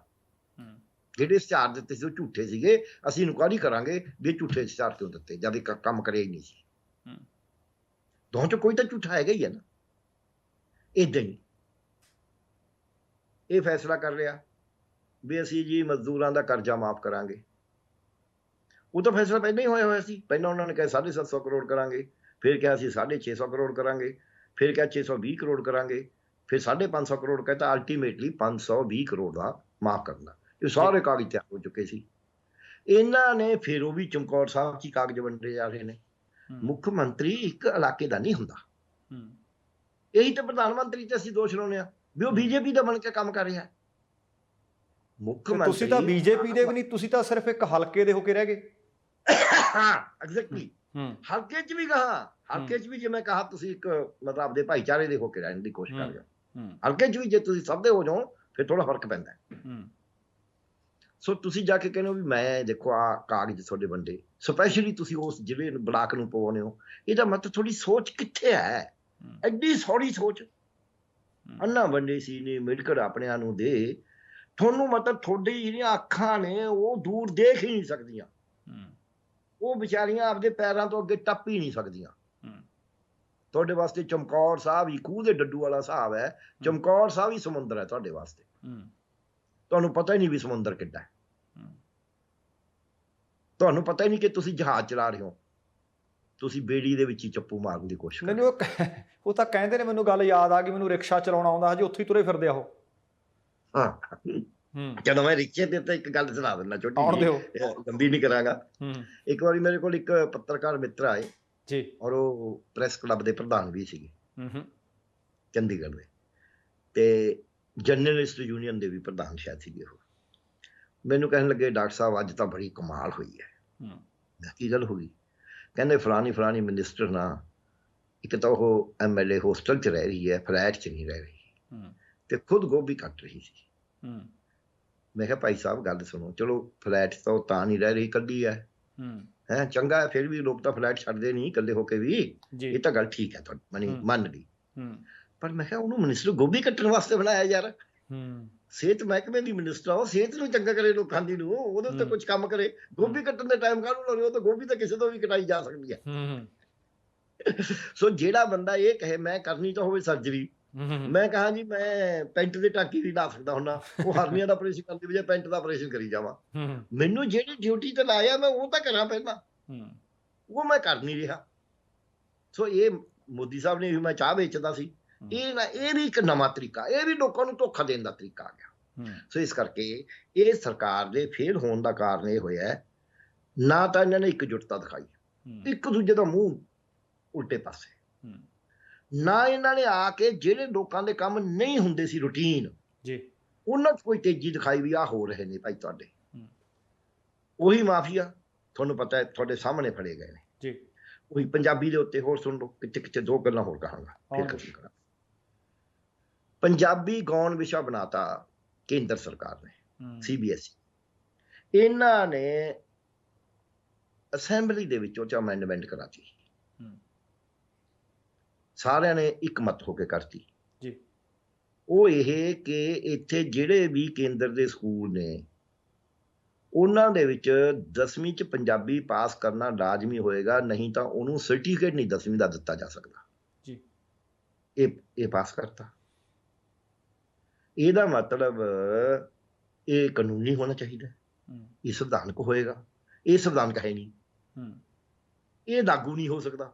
ਪਰ ਜੇ ਮੈਂ ਸਕੂਲ ਚਲਾਉਂਦਾ ਹੋਵਾਂ CBSE ਨਾਲ, ਕੇਂਦਰ ਨਾਲ ਐਫੀਲੇਟਡ, ਮੈਨੂੰ ਪੰਜਾਬ ਸਰਕਾਰ ਚਿੱਠੀ ਕਰ ਦੇ, ਇਹਨਾਂ ਦਾ ਸਕੱਤਰ, ਚੀਫ ਸਕੱਤਰ, ਵੀ ਚਾਹ ਤੁਸੀਂ ਨਹੀਂ ਦੇਣਾ, ਮੈਂ ਕਹਿੰਦਾ ਮੈਂ ਨਹੀਂ, ਤੁਸੀਂ ਕੌਣ ਹੋ ਮੈਨੂੰ ਰੋਕਣ ਵਾਲੇ? ਇਹ ਮੈਨੂੰ ਕਹਿੰਦੇ ਤੇਰਾ ਸਕੂਲ ਬੰਦ ਕਰ ਦਾਂਗੇ, ਪੁਲਿਸ ਭੇਜ ਕੇ ਤਾਲਾ ਲਵਾ ਦਿੰਦੇ ਨੇ। ਮੈਂ ਹਾਈ ਕੋਰਟ 'ਚ ਚੈਲੰਜ ਕਰੂੰਗਾ, ਮੈਂ ਜਿੱਤ ਕੇ ਆਊਂਗਾ, ਕਿਉਂਕਿ ਮੈਂ ਸੰਵਿਧਾਨਕ ਕੰਮ ਕਰ ਰਿਹਾ, ਇਹ ਗੈਰ ਸੰਵਿਧਾਨ ਕਰ ਰਹੇ ਨੇ। ਹੁਣ ਜੇ ਸਾਡੇ 115 MLA ਜਿਨ੍ਹਾਂ ਨੇ ਵੋਟਾਂ ਪਾਈਆਂ, ਉਹਨਾਂ ਨੂੰ ਇਹ ਪਤਾ ਹੀ ਨਹੀਂ ਵੀ ਸੰਵਿਧਾਨ ਸਾਨੂੰ ਇਹ ਪਾਵਰ ਹੀ ਨਹੀਂ ਹੈ। ਜਿਹੜੇ ਮਹਿਕਮੇ ਨੇ ਉਹ ਬਣਾਇਆ ਮਸੌਦਾ, ਜਿਹੜੀ ਕੈਬਨਿਟ ਨੇ ਉਹ ਪਾਸ ਕਰਿਆ, ਉਹਨਾਂ ਨੂੰ ਪਤਾ ਹੀ ਨਹੀਂ ਸੰਵਿਧਾਨ ਕੀ ਹੈ। ਇਹਦਾ ਮਤਲਬ ਲੋਕਾਂ ਜਾਂ ਫਿਰ ਪਤਾ ਹੈਗਾ, ਲੋਕਾਂ ਦੀ ਅੱਖਾਂ 'ਚ ਘੱਟਾ ਪਾ ਰਹੇ ਨੇ। ਦੋ ਹੀ ਗੱਲਾਂ ਹੋ ਸਕਦੀਆਂ ਨਾ, ਵੀ ਜਾਂ ਤਾਂ ਗਿਆਨ ਨਹੀਂ ਜਾਂ ਘੱਟਾ ਪਾ ਰਹੇ ਨੇ। ਜੇ ਗਿਆਨ ਨਹੀਂ ਤਾਂ ਵੀ ਮਾੜੀ ਗੱਲ ਹੈ, ਜੇ ਘੱਟਾ ਪਾ ਰਹੇ ਨੇ ਤਾਂ ਉਹ ਤੋਂ ਵੀ ਮਾੜੀ ਗੱਲ ਹੈ। ਇੱਕ ਹੋ ਗਿਆ। ਸੋ ਪੰਜਾਬੀ ਸੱਭਿਆਚਾਰ, ਪੰਜਾਬੀ ਭਾਸ਼ਾ ਦਾ ਹੋ ਗਿਆ ਨਾ, ਪੱਠਾ ਬਹਿ ਗਿਆ। ਇੱਥੇ ਕੋਈ ਪੈਸਾ ਨਹੀਂ ਲੱਗਦਾ ਸੀ, ਹੁਣ ਕਰਨਾ ਕੀ ਲੋੜ ਸੀ, ਇਹ ਵੀ ਦੱਸ ਦਿੰਦਾ ਮੈਂ। ਸੁਪਰੀਮ ਕੋਰਟ ਦਾ ਫੈਸਲਾ ਹੋਇਆ ਹੈ 11 ਜੱਜਾਂ ਦਾ, ਪ੍ਰੀਤੀ ਸ਼੍ਰੀਵਾਸਤਵਾ ਕੇਸ ਹੈ। ਉਹਦੇ ਵਿੱਚ ਹੈ ਕਿ ਜਿਹੜਾ ਵੀ ਕੇਂਦਰ ਦੀ ਕਿਸੇ ਏਜੰਸੀ ਨੇ ਕੋਈ ਕਾਨੂੰਨ ਬਣਾਤਾ ਸਾਂਝੀ ਸੂਚੀ ਵਾਲਾ, ਉਹਨੂੰ ਸੂਬੇ ਉਹਦੇ ਉਲਟ ਕਾਨੂੰਨ ਨਹੀਂ ਬਣਾ ਸਕਦੇ।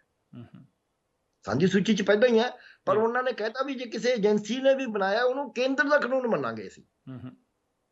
ਪਹਿਲਾਂ ਟੈਕਨੀਕਲੀ ਇਹ ਹੋ ਜਾਂਦੇ ਕਿ ਜੀ ਕੇਂਦਰ ਸਰਕਾਰ ਨੇ ਥੋੜ੍ਹਾ ਕਰਿਆ, ਤਾਂ CBSE ਬੋਰਡ ਨੇ ਕਰਿਆ। ਸੁਪਰੀਮ ਕੋਰਟ ਨੇ ਕਹਿਤਾ ਵੀ ਬੋਰਡ ਜਿਹੜੇ ਕਰਦੇ ਨੇ ਜਾਂ ਕੌਂਸਲਾਂ ਕਰਦੀਆਂ ਨੇ, ਉਹ ਸਰਕਾਰ ਦੇ ਹੀ ਨੇ, ਉਹ ਫੈਸਲਾ ਸਰਕਾਰ ਦਾ ਹੀ ਮੰਨਿਆ ਜਾਊ ਜੀ। ਹੁਣ ਲੋੜ ਕੀ ਸੀ?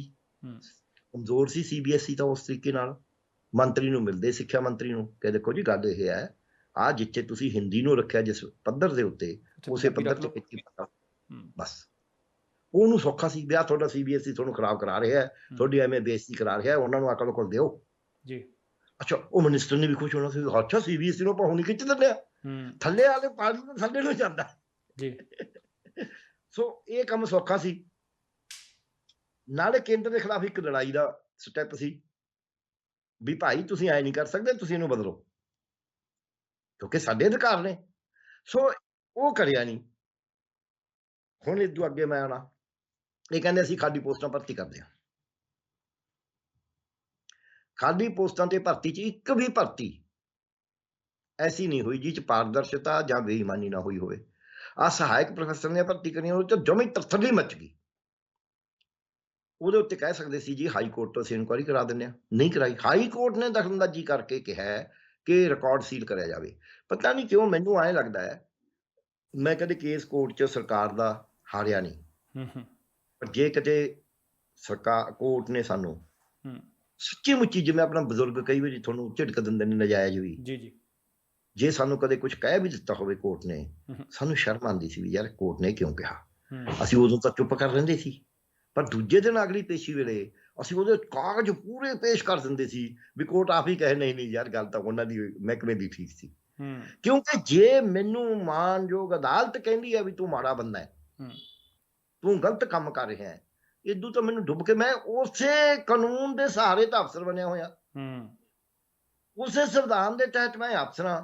ਮੇਰੇ ਉੱਤੇ ਇੱਕ ਜਿਹੜੀ ਉੱਚ ਅਦਾਲਤ ਹੈ ਉਹ ਮੈਨੂੰ ਕਹਿੰਦੀ ਹੈ ਤੂੰ ਬੰਦਾ ਬਣ, ਤੂੰ ਕੰਮ ਨਹੀਂ ਠੀਕ ਕਰ ਰਿਹਾ, ਤਾਂ ਮੈਨੂੰ ਸ਼ਰਮ ਆਉਣੀ ਚਾਹੀਦੀ ਹੈ। ਮੈਨੂੰ ਉਹ ਸਜ਼ਾ ਦੇਵੇ ਨਾ ਦੇਵੇ, ਮੈਨੂੰ ਵੈਸੀ ਸ਼ਰਮ ਆ ਜਾਣੀ ਚਾਹੀਦੀ ਹੈ। ਮੈਂ ਕੋਈ ਚੀਜ਼ ਸਮਾਰ ਖਾਨ ਥੋੜ੍ਹਾ ਹਾਂ, ਮੈਂ ਉਸੇ ਸੰਵਿਧਾਨ 'ਚ ਕੰਮ ਕਰਦਾ। ਸੋ ਇਸ ਕਰਕੇ ਉੱਥੇ ਇਹਨਾਂ ਨੂੰ ਜਮੀ ਸ਼ਰਮ ਨਹੀਂ ਆਈ, ਹੁਣ ਤੱਕ ਨਹੀਂ ਆਈ। ਔਰ ਜਿਨ੍ਹਾਂ ਨੇ ਕਰਾਇਆ ਉਹ ਕਦੇ ਕਿਤੇ ਕਦੇ ਕਿਤੇ ਕਦੇ ਕਿਤੇ, ਕਦੇ ਫਲਾਣੀ ਪਾਰਟੀ ਕਦੇ ਫਲਾਣੀ ਪਾਰਟੀ, ਹਰ ਕਦੇ ਐਡਵਾਈਜ਼ਰ ਨੇ ਉਹ। ਉਹਨਾਂ ਨੇ ਤਾਂ ਕਦੇ ਸਾਰੀ ਉਮਰ 'ਚ ਕਦੇ ਸਰਕਾਰੀ ਫੈਸਲਾ ਹੀ ਨਹੀਂ ਕਰਿਆ, ਉਹ ਤਾਂ ਸਰਕਾਰ 'ਚ ਰਹੀ ਨਹੀਂ, ਉਹ ਤਾਂ ਯੂਨੀਵਰਸਿਟੀਆਂ 'ਚ ਰਹੇ ਨੇ। ਜਿਹੜਾ ਬੰਦਾ ਯੂਨੀਵਰਸਿਟੀ 'ਚ ਰਿਹਾ ਹੋਵੇ ਉਹਨੂੰ ਕੱਖ ਨਹੀਂ ਪਤਾ ਹੁੰਦਾ ਵੀ ਸਰਕਾਰਾਂ ਕਿਵੇਂ ਕੰਮ ਕਰਦੀਆਂ ਨੇ। ਸਰਕਾਰ 'ਚ ਨਿਯਮ ਕਾਨੂੰਨ ਦਾ ਕੀ ਮਤਲਬ ਹੁੰਦਾ ਔਰ ਜਿੱਦਾਂ ਉਹਨਾਂ ਨੂੰ ਪੈਂਦੀ ਆ ਨਾ ਉਦਾਂ ਹੀ ਕਰਨ ਲੱਗ ਜਾਂਦੇ ਨੇ। ਇਹ ਮੈਂ ਇੱਕ ਨਹੀਂ ਦੇਖਿਆ, ਮੈਂ ਸੈਂਕੜੇ ਦੇਖੇ ਨੇ ਜੀ। ਕਿਉਂਕਿ ਆਪ ਨੂੰ ਤਾਂ ਪਤਾ ਹੀ ਨਹੀਂ ਕੀ ਕਰਨਾ, ਬਾਬੂ ਤੇ ਫਿਰ ਡਿਪੈਂਡ ਹੋ ਜਾਂਦੇ ਨੇ। ਜੇ ਫੈਸਲਾ ਬਾਬੂ ਨਹੀਂ ਕਰਨਾ ਹੈ ਤੇ ਫਿਰ ਕੀ ਫਾਇਦਾ। ਨਾ ਕਦੇ ਉਹਨਾਂ ਦਾ ਟ੍ਰੇਡ ਯੂਨੀਅਨ 'ਚ ਸਰਕਾਰ ਨਾਲ ਵਾਹ ਪਿਆ, ਯੂਨੀਵਰਸਿਟੀ ਤੋਂ ਯੂਨੀਵਰਸਿਟੀ ਵਾਈਸ ਚਾਂਸਲਰ ਨੂੰ ਦਵਾ ਲੈਣਗੇ। ਜਦ ਸਰਕਾਰ ਦੇ ਬਿਊਰੋਕਰੇਟ ਸਾਹਮਣੇ ਬੈਠੇ ਨੇ, ਕਿਸਾਨਾਂ ਦੀ ਇੱਕ ਤਾਕਤ ਸੀ, ਕਿਸਾਨਾਂ ਦੀ ਤਾਕਤ ਸੰਯੁਕਤ ਕਿਸਾਨ ਮੋਰਚੇ ਦੀ ਇਹ ਸੀ ਕਿ ਉੱਥੇ ਬਿਊਰੋਕਰੇਟ ਸਰਕਾਰ ਦੇ ਬੈਠੇ ਹੁੰਦੇ, ਉਹਨਾਂ ਨੂੰ ਇਹ ਕਾਨੂੰਨ 'ਚ ਹਰਾ ਕੇ ਆਉਂਦੇ ਸੀ। ਜਦ ਸਰਕਾਰ ਦਾ ਬਿਊਰੋਕਰੇਟ, ਸਰਕਾਰ ਦਾ ਮਾਹਰ ਤੁਹਾਡੇ ਦੂਜੇ ਪਾਸੇ ਬੈਠਾ ਪਾਲੇ ਦੇ, ਉੱਥੇ ਤੁਸੀਂ ਅੱਖ ਚੱਖ ਪਾ ਕੇ ਗੱਲ ਕਰਕੇ ਆਉਣਾ ਵੀ ਇਹਦਾ ਜਵਾਬ ਦਿਓ, ਫਿਰ ਤਾਂ ਤੁਹਾਨੂੰ ਪਤਾ ਲੱਗਦਾ ਵੀ ਸਰਕਾਰ ਕਿਵੇਂ ਕੰਮ ਕਰਦੀ ਹੁੰਦੀ ਹੈ। ਕਿ ਤੁਸੀਂ ਜਦ ਕੋਈ ਹੈ ਹੀ ਨਹੀਂ ਸੁਣਨ ਨਾਲ, ਜਿਹਨੂੰ ਪਤਾ ਹੀ ਕੁਛ ਨਹੀਂ, ਉਹਨੂੰ ਤਾਂ ਜੋ ਮਰਜ਼ੀ ਕਹੇ, ਅਨਭੋੜ ਜਵਾਕ ਦੀ ਤਰ੍ਹਾਂ ਜੋ ਮਰਜ਼ੀ ਕਰਾਇਆ ਹੋ, ਫਿਰ ਤੁਸੀਂ 30 ਮਾਰਕਾਂ ਬਣੀ ਜਾਓ। ਇਹਦਾ ਤਾਂ ਕੋਈ ਫਾਇਦਾ ਨਹੀਂ। ਮੱਕੀ ਮਾਰ ਕੇ ਤੁਸੀਂ ਸ਼ਹੀਦ ਨਹੀਂ ਹੋ ਸਕਦੇ, ਉਹ ਨਹੀਂ ਕਹਿ ਸਕਦੇ, ਬਹਾਦਰ ਨਹੀਂ ਬਣ ਸਕਦੇ। ਸੋ ਇਸ ਕਰਕੇ ਪੰਜਾਬ ਸਰਕਾਰ ਦੀ ਬੇਇੱਜ਼ਤੀ ਕੁਛ ਐਸੇ ਲੋਕਾਂ ਨੇ ਜਿਹੜੇ, ਇੱਕ ਗੱਲ ਮੈਨੂੰ ਕਿਸੇ ਨੇ ਸਿਖਾਈ ਜਦ ਮੈਂ ਨੌਕਰੀ ਜੁਆਇਨ ਕਰੀ, ਮੈਨੂੰ ਕਹਿੰਦੇ 2 ਗੱਲਾਂ ਤੋਂ ਤੁਸੀਂ ਆ ਛੋਟੇ ਛੋਟੇ ਪੁਆਇੰਟ ਨੇ, ਇਹਨੂੰ ਇੱਕੋ ਗੱਠ ਬੰਨ ਲਓ। ਮੈਂ ਕੀ ਕਹਿੰਦੇ, ਇੱਕ ਤਾਂ ਜਿਹੜਾ ਤੁਹਾਨੂੰ ਆ ਕੇ 10 ਵਾਰੀ ਕਹੇ, ਕਿਉਂਕਿ ਮੈਂ ਸਿੱਧਾ ਅਫਸਰ ਭਰਤੀ ਹੋਇਆ ਸੀ, ਜਨਾਬ ਜਨਾਬ ਜਨਾਬ, ਉਹਦੀ ਗੱਲ ਬਹੁਤੀ ਸੁਣਨੀ ਨਹੀਂ। ਜਿਹੜਾ ਇੱਕ ਸੈਂਟੈਂਸ 4 ਵਾਰੀ ਜਨਾਬ ਸ਼ਬਦ ਵਰਤੇ ਨਾ, ਉਹਨੂੰ ਬੌਦਰ ਨਹੀਂ ਕਰਨਾ,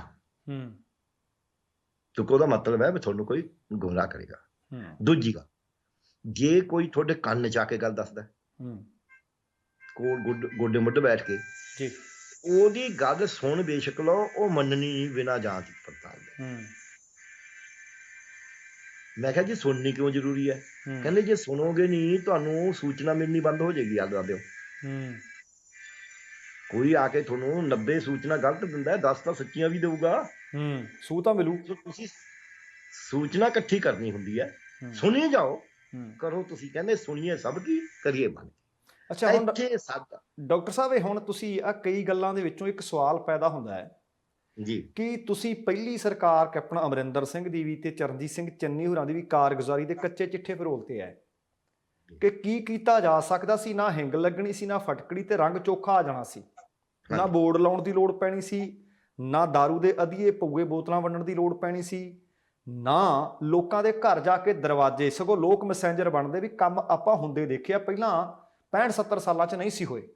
ਇਹ ਗੱਲ ਤੁਹਾਡੀ ਦਰੁਸਤ ਹੈ। ਹੁਣ ਕੀ ਇਹਨਾਂ ਨੇ ਜਾਣ-ਬੁੱਝ ਕੇ ਕੰਮ ਨਹੀਂ ਕੀਤੇ, ਜਾਂ ਇਹ ਅਣਜਾਣੇ 'ਚ, ਜਾਂ ਇਹਨਾਂ ਨੂੰ ਪਤਾ ਹੀ ਨਹੀਂ ਕਿ ਕੀਤੇ ਜਾ ਸਕਦੇ ਸੀ? ਦੋਵਾਂ 'ਚ ਕਿਹੜੀ ਗੱਲ ਸਹੀ ਹੈ? ਮੈਂ ਦੱਸਣਾ ਕਿਉਂ ਜਾਣ-ਬੁੱਝ ਕੇ ਕਿਉਂ ਨਹੀਂ। ਮੈਂ ਕਹਿੰਦਾ ਜਾਣ-ਬੁੱਝ ਕੇ ਕਿਉਂ ਨਹੀਂ ਕਰੇ। ਇਹਨਾਂ ਦੇ ਹਿੱਤ ਤਾਂ ਮਾਫੀ ਨਾਲ ਰਲੇ ਹੋਏ ਨੇ।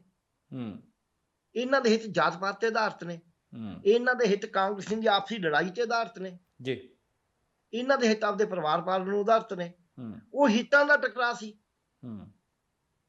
ਇਹ ਭੁਲੇਖੇ 'ਚ ਨਹੀਂ ਕਰੇ। ਕੋਈ ਕਹਿ ਸਕਦਾ ਵੀ ਪਿਆਰ ਲਾਲ ਤੂੰ ਅੱਜ ਬੋਲਣਾ, ਪਹਿਲਾਂ ਕਿਉਂ ਨਹੀਂ ਬੋਲਿਆ? ਜਿੱਦਾਂ ਕੈਪਟਨ ਅਜੇ ਲਾਹਿਆ ਨਹੀਂ ਸੀ, ਲਾਹੁਣ ਦੀ ਗੱਲ ਚੱਲ ਰਹੀ ਸੀ, ਮੈਨੂੰ ਕਿੰਨੇ ਚੈਨਲਾਂ ਨੇ, ਘੱਟੋ ਘੱਟ ਮੇਰੇ 10 ਇੰਟਰਵਿਊ ਹੋਣਗੀਆਂ ਜਿਹ 'ਚ ਸਵਾਲ ਕਰੇ ਗਏ ਵੀ ਫਿਰ ਇਹ ਨਵੀਂ ਸਰਕਾਰ ਕੀ ਕਰੇ, ਕਿਹੜੇ ਕੰਮ ਕਰ ਸਕਦੀ ਹੈ। ਅੱਜ ਜਿਹੜੇ ਮੈਂ ਅੱਜ ਗਿਣਾਏ ਨੇ, ਮੈਂ ਉਦੋਂ ਵੀ ਗਿਣਾਏ ਸੀ, ਕਿਉਂਕਿ ਮੈਨੂੰ ਪਤਾ ਸੀ ਵੀ ਪੈਸਾ ਹੈ ਨਹੀਂ, ਮੈਨੂੰ ਪਤਾ ਸੀ ਵੀ ਸਮਾਂ ਹੈ ਨਹੀਂ। ਬਗੈਰ ਪੈਸੇ ਹੋ ਸਕਦੇ ਆ। ਹਾਂ, ਤੁਸੀਂ ਬਰਗਾੜੀ ਦਾ ਫੈਸਲਾ ਕਿਵੇਂ ਕਰ ਦੋਗੇ 4 ਮਹੀਨਿਆਂ 'ਚ? ਤੁਸੀਂ ਵੱਧ ਤੋਂ ਵੱਧ ਅਪੀਲ ਪਾ ਸਕਦੇ ਹੋ। ਤੁਸੀਂ ਕਹੋ ਭਾਈ ਅਪੀਲ ਪਾਈ ਜਾਏਗੀ, ਬਸ ਇਸ ਤੋਂ ਅੱਗੇ ਤੁਹਾਡੇ ਕੋਲ ਹੱਥ 'ਚ ਹੀ ਨਹੀਂ। ਤੁਸੀਂ ਸਿੱਟ ਬਣੀ ਹੋਈ ਹੈ ਨਸ਼ਿਆਂ ਤੇ, ਤੁਸੀਂ ਉਹਦਾ ਕਿਵੇਂ ਉਹ ਕਰ ਲੋਗੇ? ਹਾਈ ਕੋਰਟ 'ਚ ਕੇਸ ਚੱਲਦਾ ਹੈ, ਤੁਹਾਡੇ ਵੱਸ ਹੀ ਨਹੀਂ ਉਹ। ਤੁਸੀਂ ਕਹੋਗੇ ਜੀ ਅਸੀਂ ਇੱਥੇ ਕਾਰਵਾਈ ਤੇਜ਼ੀ ਨਾਲ ਕਰਾਂਗੇ ਜਿੰਨੀ ਸਾਡੇ ਵੱਸ 'ਚ ਹੋਏਗੀ। ਪਰ ਇਹ ਤੁਸੀਂ ਤਾਂ ਕਹੋਗੇ ਜੇ ਪਹਿਲਾਂ ਤਾਂ ਤੁਹਾਨੂੰ ਪਤਾ ਹੋਵੇ ਵੀ ਮਰਜ਼ ਕੀ ਹੈ, ਫਿਰ ਤੁਸੀਂ ਉਹਦਾ ਇਲਾਜ ਕਰਨਾ ਚਾਹੋ। ਤੁਹਾਡੇ ਹਿੱਤ, ਜਦ ਹਿੱਤਾਂ ਦਾ ਟਕਰਾਅ ਹੋਵੇ, ਅਸੀਂ ਕਹਿੰਦੇ ਹਾਂ ਕਨਫਲਿਕਟ ਆਫ ਇੰਟਰਸਟ, ਹਿੱਤਾਂ ਦਾ ਟਕਰਾਅ ਸੀ ਇੱਥੇ। ਹਿੱਤਾਂ ਦੇ ਟਕਰਾਅ ਦੇ ਵਿੱਚ ਜਿਹੜੇ ਬੰਦੇ ਲਾਹੁਣ 'ਚ ਇੱਕ ਪਾਸੇ ਸੀ, ਉਹ ਪਾਟ ਗਏ ਆਪਸ ਵਿੱਚ, ਕਿਉਂਕਿ ਹਰੇਕ ਨੂੰ ਆਪਦੇ ਹਿੱਤ ਦੀ ਇੰਟਰਸਟ ਸੀਗਾ। ਸੋ ਇਸ ਕਰਕੇ ਜਾਣ ਬੁੱਝ ਕੇ ਨਹੀਂ ਕਰਿਆ ਗਿਆ। ਮੈਂ ਬਿਲਕੁਲ ਨਹੀਂ ਕਹਿਣ ਨੂੰ ਤਿਆਰ ਵੀ ਇਹ ਭੁਲੇਖਾ ਹੋਇਆ ਨਾ, ਜਾਂ ਇਹ ਇਹਨਾਂ ਨੂੰ ਸਮਝ ਨਹੀਂ ਸੀ। ਇਹਨਾਂ ਨੂੰ ਸਭ ਪਤਾ ਸੀ, ਕਿਉਂਕਿ ਮੀਡੀਆ ਤਾਂ ਅੱਜ ਕੱਲ੍ਹ ਦੇ ਨਾ ਇਹ ਬਹੁਤਾ ਕੌਂਖ ਰੱਖਦੇ ਨੇ ਵੀ ਮੀਡੀਆ ਕਹਿੰਦਾ ਕੀ ਹੈ। ਪਰ ਸਵਾਲ ਇਹ ਹੈ ਵੀ ਕਿਹੜਾ ਇਹਨਾਂ ਨੇ ਮੰਨਣਾ, ਕਿਹੜਾ ਨਹੀਂ ਮੰਨਣਾ। ਉਹ ਆਪਦਾ ਹਿਸਾਬ ਜਿਹੜਾ ਇਹਨਾਂ ਦੇ ਹਿੱਤ 'ਚ ਜਾਂਦੀ ਹੋਵੇ ਗੱਲ, ਉਹਨੂੰ ਮੰਨ ਲੈਂਦੇ ਨੇ। ਜਿਹੜੀ ਨਹੀਂ ਜਾਂਦੀ ਉਹਨੂੰ ਨਹੀਂ ਮੰਨਦੇ। ਸੋ ਉਹਦੇ ਕਰਕੇ ਹੁਣ ਮੀਡੀਆ, ਮੈਂ ਤੁਹਾਨੂੰ ਇੱਕ ਐਗਜ਼ਾਮਪਲ ਛੋਟੀ ਜਿਹੀ ਹੋਰ ਇੱਕ ਲਾਈਨ 'ਚ ਦੇਵਾਂਗਾ। ਮੀਡੀਆ ਕੀ ਕਰਦਾ ਹੈ, ਜਿਵੇਂ ਫਰਜ਼ ਕਰੋ ਕਿਸੇ ਨੇ ਕੁਝ ਕਹਾਣਾ ਮੇਰੇ ਤੋਂ, ਉਹਨੂੰ ਪਤਾ ਵੀ ਤਿਆਰ ਗਰਦਾਰ ਕਰੂਗਾ। ਜਿੱਦੇ ਉਹਨੂੰ ਮੇਰੇ ਕਿਹਾ ਸੂਟ ਆਉਂਦਾ ਉਹਦੇ ਕਹਿੰਦਾ ਡਾਕਟਰ ਸਾਹਿਬ ਟਾਈਮ ਦੇ ਦਿਓ ਜਰਾ। ਹੈ ਮੈਂ ਕਈ ਵਾਰੀ ਮਨਾ ਕਰ ਦਿੰਦਾ, ਕਈ ਵਾਰੀ ਮੈਂ ਕਹਿੰਦਾ ਮੈਨੂੰ ਕੀ ਹੈ, ਇਹਨਾਂ ਦਾ ਹਿੱਤ ਪਾਲਣ ਹੋਵੇ ਨਾ ਹੋਵੇ, ਮੈਂ ਤਾਂ ਉਹੀ ਕਹਿਣਾ ਜੋ ਕਹਿਣਾ। ਇਹ ਗੱਲ ਪੱਕੀ ਹੈ, ਮੈਂ ਮੀਡੀਆ ਦੀ ਇਸ ਗੱਲ 'ਚ ਕਦਰ ਕਰਦਾ, ਸਿਵਾਏ ਇੱਕ ਪ੍ਰਿੰਟ ਮੀਡੀਆ ਦੇ ਔਰ ਇੱਕ ਇਲੈਕਟ੍ਰੋਨਿਕ ਮੀਡੀਆ ਦੇ, ਜਿਹਨੇ ਮੇਰੀ ਗੱਲ ਤੋੜ ਕੇ ਕਹੀ ਆਪਦੇ ਹਿੱਤ ਨਾਲ। ਮੇਰੀ ਗੱਲ ਨਾ ਕਦੇ ਕੱਟੀ ਹੈ ਨਾ ਕਦੇ ਤੋੜੀ ਹੈ। ਅਸਲ ਦੇ ਵਿੱਚ ਤੁਹਾਡੀ ਗੱਲ ਹੁੰਦੀ ਨਹੀਂ ਮੈਨੂੰ ਲੱਗਦਾ ਕੱਟਣ ਵੱਢਣ ਵਾਲੀ। ਤੇ ਦੂਸਰੀ ਗੱਲ ਇਹ ਵੀ ਹੈ, ਦਰਸ਼ਕ ਜਿੰਨੇ ਕੁ ਆਪਣੇ ਇਸ ਚੈਨਲ ਤੇ ਜੁੜੇ ਹੋਏ ਨੇ ਉਹ ਤਾਂ ਮੈਨੂੰ ਪਤਾ ਹੈ ਕਿ ਤੁਹਾਡਾ ਇੰਤਜ਼ਾਰ ਕਰਦੇ ਰਹਿੰਦੇ ਹੈ। ਤੇ ਦੂਸਰੀ ਗੱਲ ਇਹ ਹੈ ਕਿ ਤੁਹਾਡੀ ਗੱਲ ਕੋਈ ਹਵਾ 'ਚ ਤਲਵਾਰਾਂ ਨਹੀਂ ਹੁੰਦੀਆਂ, ਤੁਸੀਂ ਲੌਜਿਕਲੀ ਗੱਲ ਰੱਖਦੇ ਹੋ, ਉਦਾਹਰਨਾਂ ਦੇ ਨਾਲ ਰੱਖਦੇ ਹੋ। ਹੁਣ ਜਿੰਨੀਆਂ ਤੁਸੀਂ ਦੱਸ ਦਿੱਤਾ ਕਿ ਆਹ ਕੰਮ ਕੀਤੇ ਜਾ ਸਕਦੇ ਸੀ, ਇਹ ਜਾਣ ਬੁੱਝ ਕੇ ਨਹੀਂ ਕੀਤੇ ਕਿਉਂਕਿ ਹਿੱਤਾਂ ਦੇ ਟਕਰਾਅ ਸੀ।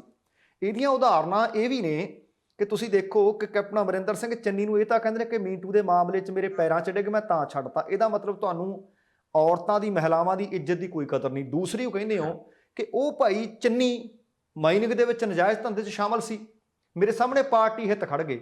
ਇਹਦਾ ਮਤਲਬ ਤੁਸੀਂ ਪਾਰਟੀ ਹਿੱਤ ਬਚਾ ਲਏ, ਪੰਜਾਬ ਢੱਠੇ ਖੂਹ ਸੁੱਟ ਦਿੱਤਾ। ਪੰਜਾਬ ਦੇ ਲੋਕਾਂ ਨਾਲ ਤੁਸੀਂ ਵਾਅਦਾ ਕੀਤਾ ਸੀ ਕਿ ਮੈਂ ਨਜਾਇਜ਼ ਧੰਦੇ ਬੰਦ ਕਰਾਊਂ। ਹੁਣ ਇਹ ਸਾਰਾ ਕੁਝ ਬਿਲਕੁਲ ਆਪਣੇ ਆਪ ਸਾਹਮਣੇ ਆਈ ਜਾਂਦਾ ਹੈ ਕਿ ਕਿੱਥੇ ਕਿੱਥੇ ਇਹਨਾਂ ਨੇ ਧੱਕੇ ਕੀਤੇ ਹੈ, ਕਿੱਥੇ ਕਿੱਥੇ ਕੁਛ ਇਹ ਕਰ ਸਕਦੇ ਸੀ, ਕਰ ਨਹੀਂ ਸਕੇ, ਜਾਂ ਜਾਣਬੁੱਝ ਕੇ ਕੀਤਾ ਨਹੀਂ। ਤੁਸੀਂ ਬਿਲਕੁਲ ਵਿਸਥਾਰ ਨਾਲ ਦੱਸ ਦਿੱਤਾ। ਤੇ ਹੁਣ ਅਗਲੀ ਗੱਲ ਦੱਸਿਓ ਮੈਨੂੰ, ਕਿਸਾਨੀ ਸੰਘਰਸ਼ ਜਿੱਤ ਲਿਆ ਪੰਜਾਬ ਦੇ ਵਿੱਚ, ਕਹਿੰਦੇ ਕਿ ਭਾਈ ਸਾਨੂੰ ਲੋਕ ਕਹਿੰਦੇ ਆ ਕਿ ਚੋਣਾਂ 'ਚ ਖੜ ਜਾਓ, ਚੋਣਾਂ 'ਚ ਖੜ ਵੀ ਗਿਆ। ਹੁਣ ਤਾਂ ਆਪਾਂ ਜੇ ਕਹੀਏ ਕਿ ਸੱਪ ਲੰਘ ਰਿਹਾ ਤੇ ਆਪਾਂ ਲਕੀਰ ਪਿੱਟਣ ਵਾਲੀ ਗੱਲ ਕਰਾਂਗੇ। ਚੋਣ ਮੈਦਾਨ 'ਚ ਕੁੱਦ ਆਈਆਂ ਬਹੁਤੀਆਂ ਜਥੇਬੰਦੀਆਂ, ਪਰ ਹੁਣ ਮੈਂ ਸੁਣ ਰਿਹਾ ਸੀ ਬਲਵੀਰ ਸਿੰਘ ਰਾਜੇਵਾਲ ਤੇ ਪ੍ਰੋਫੈਸਰ ਮਨਜੀਤ ਸਿੰਘ ਹੋਰਾਂ ਨੂੰ, ਉਹ ਮੈਨੂੰ ਸੁਣਨ ਦੇ ਵਿੱਚ ਜੋ ਮੈਂ ਸੁਣਿਆ, ਦਰਸ਼ਕਾਂ ਨੇ ਵੀ ਸੁਣਿਆ ਹੋਣਾ, ਉਹ ਕਹਿੰਦੇ ਜੀ ਜਿਹੜੀਆਂ ਵੱਡੀਆਂ ਪਾਰਟੀਆਂ ਨੇ, ਰਵਾਇਤੀ ਪਾਰਟੀਆਂ ਨੇ, ਉਹ ਜਾਣਬੁੱਝ ਕੇ ਸਾਨੂੰ ਚੋਣ ਲੜਨ ਨਹੀਂ ਦੇਣਾ ਚਾਹੁੰਦੀਆਂ। ਇਸ ਕਰਕੇ ਚੋਣ ਕਮਿਸ਼ਨ ਤੇ ਵੀ ਇਲਜ਼ਾਮ ਲਾਏ ਨੇ ਕਿ ਸਾਨੂੰ ਆਮ ਆਦਮੀ ਪਾਰਟੀ, ਸਾਨੂੰ ਬਹੁਜਨ, ਮਾਫ ਕਰਨਾ ਇੱਥੋਂ ਕੱਟ ਲਾ ਦਿਓ, ਕਿ ਭਾਰਤੀ ਜਨਤਾ ਪਾਰਟੀ, ਅਕਾਲੀ ਦਲ ਜਾਂ ਕਾਂਗਰਸ ਪਾਰਟੀ ਇਹ ਚਾਹੁੰਦੀਆਂ ਨੇ ਕਿ ਅਸੀਂ ਚੋਣਾਂ ਨਾ ਲੜ ਸਕੀਏ। ਤੁਹਾਨੂੰ ਲੱਗਦਾ ਕਿ ਉਹ ਸੱਚਮੁੱਚ ਚਾਹੁੰਦੀਆਂ ਨੇ, ਜਾਂ ਜੋ ਸੰਯੁਕਤ ਸਮਾਜ ਮੋਰਚੇ ਦੇ ਆਗੂ ਮਹਿਸੂਸ ਕਰ ਰਹੇ ਨੇ ਉਹ ਕਿਤੇ ਭੁੱਲ ਕਰ ਰਹੇ ਨੇ? ਦੇਖੋ ਬੈਨੀਪਾਲ ਸਾਹਿਬ ਕਹਿੰਦੇ, ਇੱਕ ਅਖਾਣ ਅਸੀਂ ਸੁਣਦੇ ਹੁੰਦੇ ਬਚਪਨ 'ਚ ਜੀ, ਉਹ ਡੂਮੜੀ ਵਾਲੀ ਤੇ ਅੰਗੂਰਾਂ ਵਾਲੀ ਕਹਾਣੀ, ਤੁਸੀਂ ਕਹਿੰਦੇ ਹੱਥ ਨਾਲ ਥੂ ਕੌੜੀ। ਉਹ ਮੈਨੂੰ ਲੱਗਦਾ ਹੈ ਵੀ ਇਹਨਾਂ ਦਾ ਸਿਆਣੇ ਲੀਡਰਾਂ ਦਾ ਇਹ ਹਾਲ ਹੋ ਗਿਆ, ਕਿਉਂਕਿ ਜਿਹੜੇ ਬੰਦੇ ਤਾਂ ਤੁਸੀਂ ਪ੍ਰੋਫੈਸਰ ਸਾਹਿਬ ਦਾ, ਉਹ ਤਾਂ ਆਪ 'ਚ ਗਏ, ਪੁਰਾਣੇ 'ਚ ਗਏ, ਪੁਰਾਣੇ 'ਚ ਉਹ ਤਾਂ ਚੱਤੀਆਂ ਪੱਤਨਾਂ ਦੇ ਤਾਰੂ ਹੈਗੇ ਨੇ। ਸਾਰੀਆਂ ਪਾਰਟੀਆਂ ਉਹਨਾਂ ਨੇ ਦੇਖੀਆਂ ਹੋਈਆਂ ਨੇ, ਸਿੱਖੇ ਨੇ, ਇਮਾਨਦਾਰ ਨੇ। ਪਰ ਮੈਂ ਇਮਾਨਦਾਰ ਹੋਵਾਂ, ਮੈਨੂੰ ਡਰਾਈਵਿੰਗ ਨਾ ਕਰਨੀ ਆਉਂਦੀ ਹੋਵੇ ਤਾਂ ਫਿਰ ਮੈਂ ਐਕਸੀਡੈਂਟ ਤਾਂ ਕਰਾਂਗਾ ਹੀ ਨਾ। ਸੋ ਉਹਦੇ ਵਿੱਚ ਜਿਹੜੀ ਵੱਡੀ ਗੱਲ ਹੈ ਜੀ, ਇਹ ਮੈਂ ਤੁਹਾਨੂੰ ਇੱਕ ਉਦਾਹਰਨ ਤੋਂ ਸ਼ੁਰੂ ਕਰਦਾ, ਛੋਟੀ ਜਿਹੀ। PTC ਦੇ ਉੱਤੇ ਇੱਕ ਬਹਿਸ ਹੋਈ ਜੀ। ਉਹ ਬਹਿਸ ਸੀਗੀ ਵੀ ਕੀ ਕਿਸਾਨਾਂ ਨੂੰ, ਅੱਜ ਤੋਂ ਕੋਈ 15-20 ਦਿਨ ਪਹਿਲਾਂ ਦੀ ਗੱਲ ਹੋ, ਮਹੀਨਾ ਭਰ ਕੇ ਜੀ ਜੀ, ਵੀ ਕਿਸਾਨਾਂ ਨੂੰ ਚੋਣ ਲੜਨ ਦਾ ਹੱਕ ਹੈ, ਲੜਨੀ ਚਾਹੀਦੀ ਹੈ, ਕਿਉਂ ਨਾ ਲੜਨ ਕਿਸਾਨ। ਮਤਲਬ ਹੈਡਿੰਗ ਇੱਕ ਕਿਸਮ ਦਾ ਇਹ ਸੀ ਵੀ ਕਿਸਾਨ ਕਿਉਂ ਨਾ ਚੋਣ ਲੜਨ, ਉਹ ਸੜਕਾਂ ਤੇ ਬੈਠਣ ਨੂੰ ਨੇ, ਉਹ ਕਿਉਂ ਨਾ ਅਸੈਂਬਲੀ 'ਚ ਬੈਠਣ।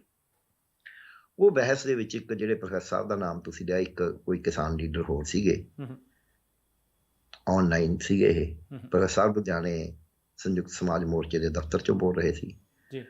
ਉਹ ਐਂਕਰ ਤਾਂ ਹੁਣ ਤਾਰੀਫ ਕਰ ਰਿਹਾ ਸੀ ਵੀ ਚੋਣਾਂ ਲੜਨੀਆਂ ਚਾਹੀਦੀਆਂ ਨੇ, ਕਿਸਾਨਾਂ ਦਾ ਹੱਕ ਹੈ, ਹੱਕ ਨੂੰ ਤਾਂ ਕੋਈ ਵੀ ਡਿਨਾਈ ਨਹੀਂ ਕਰਦਾ। ਪਰ ਸਵਾਲ ਇਹ ਸੀ ਵੀ ਇਹ ਸੱਚੀ-ਮੁੱਚੀ ਫੈਸਲਾ ਠੀਕ ਹੈ, ਗਲਤ ਹੈ, ਹੋਣਾ ਚਾਹੀਦਾ, ਨਹੀਂ ਹੋਣਾ ਚਾਹੀਦਾ, ਜਾਂ ਕੀ ਕਰਿਆ ਜਾਵੇ ਜੀ। ਉਹਦੇ ਉੱਤੇ ਉਹਨੇ ਤਾਂ ਇਹੀ ਕਹਿਣਾ ਵੀ ਇਹ ਲੜਨੀਆਂ ਚਾਹੀਦੀਆਂ, ਜੋ ਮਰਜ਼ੀ ਹੋ ਜਾਵੇ। ਉਹ ਦੋ ਬੰਦੇ ਇਹ ਕਹੀ ਜਾਣ ਵੀ ਅੱਜ ਤਾਂ ਤੁਸੀਂ ਸਾਡੇ ਬਸ ਸਾਡੇ ਦਿਲ ਦੀ ਗੱਲ ਕਰ ਰਹੇ ਹੋ, ਕਮਾਲ ਹੈ, ਅੱਜ ਤਾਂ ਤੁਸੀਂ ਜਿਵੇਂ ਸਾਡੀ ਤਰ੍ਹਾਂ ਹੀ ਬੋਲ ਰਹੇ ਹੋ। ਜਿਨ੍ਹਾਂ ਦੋ ਬੁਲਾਰਿਆਂ ਨੂੰ ਇਹ ਸਮਝ ਨਹੀਂ ਆ ਰਹੀ ਵੀ ਬੋਲ ਕਿਹੜੇ ਸਟੇਸ਼ਨ ਤੋਂ ਰਿਹਾ ਹੈ। ਅੱਜ ਅਕਾਲੀਆਂ ਦੀ, ਕਾਂਗਰਸੀਆਂ ਦੀ, BJP ਦੀ, ਅਮਰਿੰਦਰ ਸਿੰਘ ਦੀ, BSP ਦੀ ਜੀ, ਇਹ ਇੰਟਰਸਟ ਸੀਗਾ ਵੀ ਇਹ ਚੋਣਾਂ 'ਚ ਖੜੇ ਰਹਿਣਾ। ਉਹ ਤਾਂ ਪੂਰਾ ਜ਼ੋਰ ਲਾਇਆ ਅੱਡੀ ਚੋਟੀ ਦਾ ਸਾਰਿਆਂ ਨੇ, ਕਾਂਗਰਸੀਆਂ ਨੇ ਵੀ ਲਾਇਆ। ਔਰ ਇਹ ਵੀ ਕੋਈ ਪਤਾ ਨਹੀਂ ਕੱਲ ਨੂੰ ਜਿੱਦੇ ਖਿੱਦੋ ਉਧੜੇਗੀ ਇਹ, ਜਿੱਦੇ ਪਟਾਰਾ ਖੁੱਲਿਆ ਉਦੋਂ ਜੋ ਜਿਹੜੇ ਇਹਨਾਂ ਦੇ ਕੰਨੇ ਮੁੱਢ ਬਹਿੰਦੇ ਸੀ ਹੋ ਸਕਦਾ ਦੂਜੇ ਪਾਸੇ ਰਲੇ ਉਹਨੂੰ ਕਹਿੰਦੇ ਯਾਰ ਤੁਸੀਂ ਇਹਨਾਂ ਦੇ ਨੇੜੇ ਹੋ ਕੇ ਇਹਨਾਂ ਨੂੰ ਕਹੋ ਵੀ ਚੋਣਾਂ ਲੜਨ, ਖੜੇ ਰੱਖਿਓ, ਬੈਠ ਨਾ ਜਾਣ ਕਿਤੇ। ਇਹਦਾ ਫਾਇਦਾ ਕੀ ਹੋਣਾ ਜੀ ਉਹਨਾਂ ਨੂੰ? ਮੈਂ ਆਨਾ ਪਹਿਲੀ ਗੱਲ, ਸੋ ਉਹ ਚਾਹੁੰਦੇ ਨੇ ਵੀ ਚੋਣਾਂ 'ਚ ਖੜੇ ਰਹਿਣ। ਹੁਣ ਫਾਇਦਾ ਕੀ ਹੋਣਾ? ਫਾਇਦਾ ਇਹ ਵੀ 5 ਧਿਰਾਂ ਖੜੀਆਂ ਹੋ ਗਈਆਂ, ਇਹ ਤਾਂ ਆਪਾਂ ਹੁਣ ਦੇਖਦੇ ਹਾਂ। ਬਿਲਕੁਲ ਨਹੀਂ 4 ਰਹਿਣੀਆਂ ਸੀ, ਜੇ ਸੰਯੁਕਤ ਸਮਾਜ ਮੋਰਚਾ ਨਾ ਹੁੰਦਾ ਤਾਂ 4 ਹੁੰਦੀਆਂ ਜੀ। ਹੁਣ ਜਿਹੜੀਆਂ 4 ਧਿਰਾਂ ਨੇ ਉਹਨਾਂ ਚੋਂ 3 ਧਿਰਾਂ ਉਹ ਨੇ ਜਿਨ੍ਹਾਂ ਪ੍ਰਤੀ ਲੋਕਾਂ ਦੇ ਵਿੱਚ ਕੋਈ ਉਤਸ਼ਾਹ ਨਹੀਂ ਹੈ। ਉਹਨਾਂ ਚੋਂ 2 ਨੇ ਜਿਨ੍ਹਾਂ ਪ੍ਰਤੀ ਘਿਰਨਾ ਹੈ, ਇੱਕ ਅਕਾਲੀ, ਇੱਕ ਬੀਜੇਪੀ ਐਂਡ ਕੈਪਟਨ ਜੀ। ਇਹਨਾਂ ਪ੍ਰਤੀ ਤਾਂ ਲੋਕਾਂ 'ਚ ਘਿਰਨਾ। ਪਰ ਜਿਹੜੀ ਹੈਗੀ ਆ ਕਾਂਗਰਸ, ਉਹਦੇ ਪ੍ਰਤੀ ਵਿੱਚ ਵਿਚਾਲਾ ਹੈ, ਉਹਦੇ ਪ੍ਰਤੀ ਕੋਈ ਪਿਆਰ ਤਾਂ ਹੈ ਨਹੀਂ ਵੀ ਕਾਂਗਰਸੀ ਕੋਈ ਬਹੁਤ ਜ਼ਿਆਦਾ ਕਰ ਦੇਣਗੇ। ਸੋ ਤਿੰਨਾਂ ਪਾਰਟੀਆਂ ਦੇ ਅਗੇਂਸਟ ਨੇ ਲੋਕ ਮੋਟੇ ਤੌਰ ਤੇ। ਪਰ ਉਹਨਾਂ ਚੋਂ ਜਿਹੜੀ ਅਕਾਲੀ ਦਲ ਹੈ ਉਹਦੇ ਕੋਲ 20% ਪੱਕੀ ਵੋਟ ਹੈਗੀ ਆ ਆਪਦੀ। ਲੋਕ ਅਗੇਂਸਟ ਨੇ, ਉਹਦੇ ਆਪਦੇ ਵੋਟਰ ਜਿਹੜੇ ਉਹ ਨੇ ਪਾਰਟੀ ਦੇ, ਉਹ ਤਾਂ ਨਹੀਂ ਨਾ ਅਗੇਂਸਟ। ਏਦਾਂ ਹੀ 20% ਕਾਂਗਰਸ ਕੋਲ ਵੀ ਹੈਗੇ ਨੇ। ਹੁਣ ਜਿਹੜੀ ਆਪ ਪਾਰਟੀ ਹੈ ਉਹਦੇ ਹੱਕ 'ਚ ਉਭਾਰ ਹੋ ਰਿਹਾ ਸੀ 100 ਨੁਕਸ ਦੇ ਬਾਵਜੂਦ, ਪਰ ਆਪ ਪਾਰਟੀ ਦੀ ਆਪਦੀ ਪੱਕੀ ਵੋਟ ਨਹੀਂ ਹੈ। ਉਹ ਵੋਟ ਹੈ ਫਲੋਟਿੰਗ, ਹਵਾ 'ਚ ਤੈਰਦੀ ਵੋਟ ਹੈ ਜੀ। ਉਹ ਤੈਰਦੀ ਵੋਟ ਆਪ ਨੂੰ ਜਾਣੀ ਸੀ। ਜੇ ਤੈਰਦੀ ਵੋਟ ਇੱਕ ਪਾਸੇ ਪੈਂਦੀ ਹੈ, 17 'ਚ ਇੰਨਾ ਸਭ ਕੁਛ ਰੌਲਾ ਪਾਉਣ ਦੇ ਬਾਵਜੂਦ ਅਕਾਲੀ, ਕਾਂਗਰਸੀ, ਬੀਜੇਪੀ ਸਭ ਇਕੱਠੇ ਹੋ ਗਏ ਆਪਣਾ ਪੰਜਾਬ ਪਾਰਟੀ ਵੀ ਆਪਾਂ ਆਪ ਨੂੰ ਹਰਾਉਣਾ ਹੈ, ਤਾਂ ਵੀ ਆਪ 20 ਸੀਟਾਂ ਜਿੱਤੀ ਤੇ 26 ਤੇ ਦੂਜੇ ਨੰਬਰ 'ਚ ਆਈ। ਮੈਂ ਸਾਰੀ ਆ ਮੇਰੇ ਸਾਹਮਣੇ ਪਈਆਂ ਨੇ, ਕੱਢੀ ਸੀਟ ਦੀ ਕਰੀ ਹੈ। ਔਰ ਜਿੱਥੇ ਤੀਜੇ ਨੰਬਰ ਤੇ ਸੀ 3 ਸੀਟਾਂ ਉਹ ਨੇ, 2 ਕਿ 3, ਜਿੱਥੇ ਤੀਜਾ ਨੰਬਰ 'ਚ ਐਵੇਂ ਵੀ 100, 200, 500, 1000 ਵੋਟ ਦਾ ਫਰਕ ਹੈ ਦੂਜੇ ਤੇ ਤੀਜੇ ਦਾ। ਸੋ ਜੇ ਐਡੀ ਪਰਫਾਰਮੈਂਸ ਉਦੋਂ ਕਰੀ ਵੀ ਉਹ ਮੌੜ ਕਾਂਡ ਹੋ ਗਿਆ ਜੀ, ਉਹ ਮੋਗਾ ਵਾਲੀ ਗੱਲ ਹੋ ਗਈ ਜੀ, ਫਲਾਣਾ, ਇਹਦੇ ਬਾਵਜੂਦ ਸੋ ਫਲੋਟਿੰਗ ਵੋਟ ਮਿਲਣੀ ਸੀ। ਜੇ ਉਹ ਫਲੋਟਿੰਗ ਵੋਟ ਇੱਕ ਪਾਸੇ ਨਹੀਂ ਪੈਂਦੀ, ਉਹ ਡਿਵਾਈਡ ਹੋ ਜਾਂਦੀ ਹੈ, ਤੇ ਫਿਰ ਇਹ ਘੱਟ ਵੋਟਾਂ ਨਾਲ ਜਿੱਤ ਜਾਂਦੇ ਨੇ ਦੂਜੀਆਂ ਪਾਰਟੀਆਂ, ਸਥਾਪਿਤ ਪਾਰਟੀਆਂ ਜਿਹਨਾਂ ਨੂੰ ਆਪਾਂ ਕਹਿੰਦੇ ਹਾਂ। ਜੇ ਉਹ ਇੱਕ ਪਾਸੇ ਪੈ ਜਾਂਦੇ ਤਾਂ ਹਾਰ ਜਾਂਦੇ ਨੇ। ਹੁਣ ਉਹ ਵੋਟ ਵੰਡਣੀ ਸੀ, ਉਹਨੂੰ ਨਾ ਤਾਂ ਕਾਂਗਰਸੀ ਵੰਡ ਸਕਣ, ਨਾ ਉਹਨੂੰ ਬੀਜੇਪੀ ਵੰਡ ਸਕੇ, ਨਾ ਉਹਨੂੰ ਅਕਾਲੀ ਵੰਡ ਸਕਣ, ਨਾ ਉਹਨੂੰ ਬੀਐਸਪੀ ਵੰਡ ਸਕੇ। ਉਹਨੂੰ ਵੰਡਣ ਦੇ 2 ਤਰੀਕੇ ਸੀ ਜੀ। ਇੱਕ ਤਰੀਕਾ ਕੱਲੀ ਬੀਜੇਪੀ ਨੇ ਅਡਾਪਟ ਕਰਿਆ, ਉਹ ਇਹ ਸੀ ਵੀ ਮਲਟੀਪਲ ਖੜੇ ਕਰ ਦੋ, ਆਹ ਕਿਰਤੀ ਕਿਸਾਨ ਯੂਨੀਅਨ, ਆ ਫਲਾਣਾ ਜੀ, ਆਹ ਫਲਾਣੀ ਪਾਰਟੀ ਜੀ, ਆਹ ਫਲਾਣੀ ਪਾਰਟੀ ਜੀ, ਆਹ ਮਿਲ ਗੋਬੇ ਜੀ, ਕਈ ਬਣਾ ਕੇ ਇਹਨਾਂ ਦੀਆਂ NGO ਬਹੁਤ ਨੇ, ਉਹ NGO ਬਣਾ ਕੇ ਪਾਰਟੀਆਂ ਫਲੋਟ ਕਰਕੇ ਖੜੇ ਕਰ ਦੋ ਵੀ ਚਾਹੇ 1000 ਵੋਟ ਤੋੜੇ, 500 ਵੋਟ ਤੋੜੇ ਜੀ। ਇੱਕ ਤਾਂ ਉਹ ਸੀ ਉਹ ਫਲੋਟਿੰਗ ਵੋਟ ਤੋੜਨ ਵਾਸਤੇ ਬੀਜੇਪੀ ਦਾ ਟੈਕਟ ਤਾਂ, ਤੇ ਜਿਹੜਾ ਦੂਜਾ ਟੈਕਟ ਸੀ ਇਹ ਵੀ ਆਪ ਨਾਲੋਂ ਤੋੜੋ ਸਾਰੇ, ਆਪ ਦੇ ਸਾਰੇ। ਉਹਦੇ ਵਿੱਚ ਸੰਯੁਕਤ ਸਮਾਜ ਮੋਰਚਾ ਸਭ ਤੋਂ ਤਕੜੀ ਧਿਰ ਹੈ, ਸਭ ਤੋਂ ਜ਼ਿਆਦਾ ਫਲੋਟਿੰਗ ਵੋਟ ਉਹਨੇ ਤੋੜਨੀ ਹੈ। ਉਹ ਜਿਹੜੀ ਸਭ ਤੋਂ ਜ਼ਿਆਦਾ ਫਲੋਟਿੰਗ ਵੋਟ ਸੰਯੁਕਤ ਸਮਾਜ ਮੋਰਚੇ ਨੇ ਤੋੜਨੀ ਹੈ ਜੀ, ਉਹ ਕਿਹਦੀ ਟੁੱਟੂਗੀ? ਆਪ ਦੀ। ਤਬਦੀਲੀ ਵਾਲੀ ਵੋਟ ਆ ਜਿਹੜੀ, ਹਾਂ ਤਬਦੀਲੀ ਵਾਲੀ ਵੋਟ। ਸੋ ਤਬਦੀਲੀ ਵਾਲੀ ਵੋਟ ਜੇ ਅੱਜ ਪੈਣੀ ਹੈ ਕਿਸੇ ਨੂੰ, ਅੱਜ ਦੇ ਦਿਨ 'ਚ ਵੀ ਜੀ, ਉਹ ਸੰਯੁਕਤ ਸਮਾਜ ਮੋਰਚੇ ਨੂੰ ਤੇ ਆਪ ਨੂੰ ਹੀ ਪੈਣੀ ਹੈ। ਤਬਦੀਲੀ ਵਾਲੀ ਵੋਟ ਹੋਰ ਕਿਤੇ ਨੂੰ ਨਹੀਂ ਪੈਣੀ। ਇਹ ਭੁਲੇਖੇ 'ਚ ਨੇ ਜੀ। ਥੋੜੀ ਬਹੁਤੀ ਜੇ ਕਾਂਗਰਸ ਸਾਹਿਬ ਦਾ ਸੈੱਟ ਜਿਹਾ ਕਰ ਲੈਂਦੀ ਹੈ ਤਾਂ ਭਾਵਾਂ ਪੈ ਜੇ ਉਸ ਨੂੰ ਵੀ ਚਲੋ ਜੀ ਕੋਈ ਏਜੰਡਾ ਲੈ ਕੇ ਆਉਣਗੇ ਜਾਂ ਹੋਰ। ਜੇ ਉਹਨਾਂ ਦਾ ਇਹੀ ਬਹੀ ਘਰ ਰਿਹਾ, ਉਹਨੂੰ ਨਹੀਂ ਤਬਦੀਲੀ ਵਾਲੀ ਵੋਟ ਪੈਣੀ। ਸੋ ਇਹ ਕਹਿੰਦੇ ਨੇ ਵੀ ਸਥਾਪਤੀ ਵੋਟ ਸਾਡੀ, ਤਬਦੀਲੀ ਵਾਲੀ ਵੋਟ ਵੰਡੀ ਜਾਵੇ ਤੇ ਫਿਰ ਸਾਡੇ ਪਾਵਾ ਨਾ। ਬੀਜੇਪੀ ਦਾ ਇੰਟਰਸਟ ਇਹ ਹੈ ਵੀ ਜੇ ਹੰਗ ਅਸੈਂਬਲੀ ਆ ਜੇ ਤੇ ਅਸੀਂ ਆਪਣੀ ਖਰੀਦੋ ਫਰੋਖਤ ਕਰਕੇ ਅਸੀਂ ਆਪਣੀ ਸਰਕਾਰ ਹੀ ਬਣਾ ਲਾਂਗੇ, ਜਿਹੜਾ ਅਸੀਂ ਕਹਿੰਦੇ ਸੀ ਸਰਕਾਰ ਬਣਾਵਾਂਗੇ, ਜਿਵੇਂ ਚੰਡੀਗੜ੍ਹ ਹੋਇਆ ਹੀ ਆ। ਹਾਂ, ਦੂਜੀ ਗੱਲ ਬੀਜੇਪੀ ਦਾ ਇਦੋਂ ਵੱਡਾ ਹਿੱਤ ਹੈ। ਬੀਜੇਪੀ ਨੇ ਇਹ ਹਿੱਤ ਤਾਂ ਇੱਥੇ ਪੰਜਾਬ 'ਚ ਜਾਣ ਕੇ ਫੋਕਸ ਕਰਿਆ। ਉਹ ਫੋਕਸ ਇਸ ਕਰਕੇ ਕਰਿਆ ਵੀ ਲੋਕਾਂ ਦਾ ਧਿਆਨ ਅਸਲੀਅਤ ਤੇ ਨਾ ਜਾਵੇ, ਹਕੀਕਤ ਤੇ ਨਾ ਜਾਵੇ। ਬੀਜੇਪੀ ਦਾ ਹਿੱਤ ਤਾਂ ਇਹ ਸੀ ਬੈਨੀਪਾਲ ਜੀ ਕਿ ਬੀਜੇਪੀ ਦਾ ਨੱਕ ਕੱਟਿਆ ਗਿਆ ਦੁਨੀਆ ਦੇ ਵਿੱਚ। ਉਹ ਕੱਟਿਆ ਏਕਤਾ ਨੇ, ਕਿਸਾਨਾਂ ਦੀ ਨੇ। ਉਹਦਾ ਹਿੱਤ ਇਹ ਸੀ ਵੀ ਇੱਕ ਤਾਂ ਉਹ ਏਕਤਾ ਟੁੱਟੇ ਤਾਂ ਕਿ ਮੁੜ ਕੇ ਸਾਨੂੰ ਚੁਣੌਤੀ ਨਾ ਦੇ ਸਕਣ, ਆਪਸ ਵਿੱਚ ਇੰਨੇ ਅੱਡੋ ਫਾਟੀ ਹੋ ਜਾਣ ਭਰਾ ਇੰਨੇ ਲੜ ਪਏ ਨੇ, ਜਿਵੇਂ ਇੰਡੀਆ ਪਾਕਿਸਤਾਨ ਦੀ ਰੋਜ਼ ਹੀ ਲੜਾਈ ਚੱਲਦੀ ਹੈ, ਇਹ ਲੜਾਈ ਤਾਂ ਕੋਈ ਹੋਰ ਹੀ ਕਰਾ ਰਿਹਾ, ਹਥਿਆਰ ਵੇਚਣ ਵਾਲਾ ਕਰਾ ਰਿਹਾ। ਉਹ ਖੁਸ਼ ਹੈ ਵੀ ਸਾਨੂੰ ਤਾਂ ਕੱਢਤਾ ਸੀ, ਲੈ ਹੁਣ ਲੜੀ ਜਾਓ ਆਪਸ ਵਿੱਚ, ਰੋਜ਼ ਹੀ ਇੱਟ ਖੜਕਾ ਚੱਲੀ ਜਾਵੇ। ਇੱਕ ਤਾਂ ਉਹ ਇਹ ਚਾਹੁੰਦੇ ਨੇ, ਦੂਜਾ ਉਹ ਯੂਪੀ ਦੇ ਵਿੱਚ ਵੀ ਕਿਸਾਨ ਜਾ ਕੇ ਰੌਲਾ ਨਾ ਪਾ ਸਕਣ, ਵੀ ਇੱਥੇ ਪੰਜਾਬ 'ਚ ਖੜੇ ਹੋ ਜਾਓ, ਲੜ ਪਓ ਆਪਸ ਵਿੱਚ, ਇੱਥੇ ਖੜੇ ਰਹੋ, ਇੱਥੇ ਧਿਆਨ ਕੇਂਦਰ ਰੱਖੋ, ਉੱਧਰ ਜਾਓ ਹੀ ਨਾ। ਇਹ ਦੋ ਗੱਲਾਂ, ਉਹਦੇ ਚੋਂ ਇੱਕ ਉਹ ਮਾਤ ਖਾ ਗਏ ਜੀ।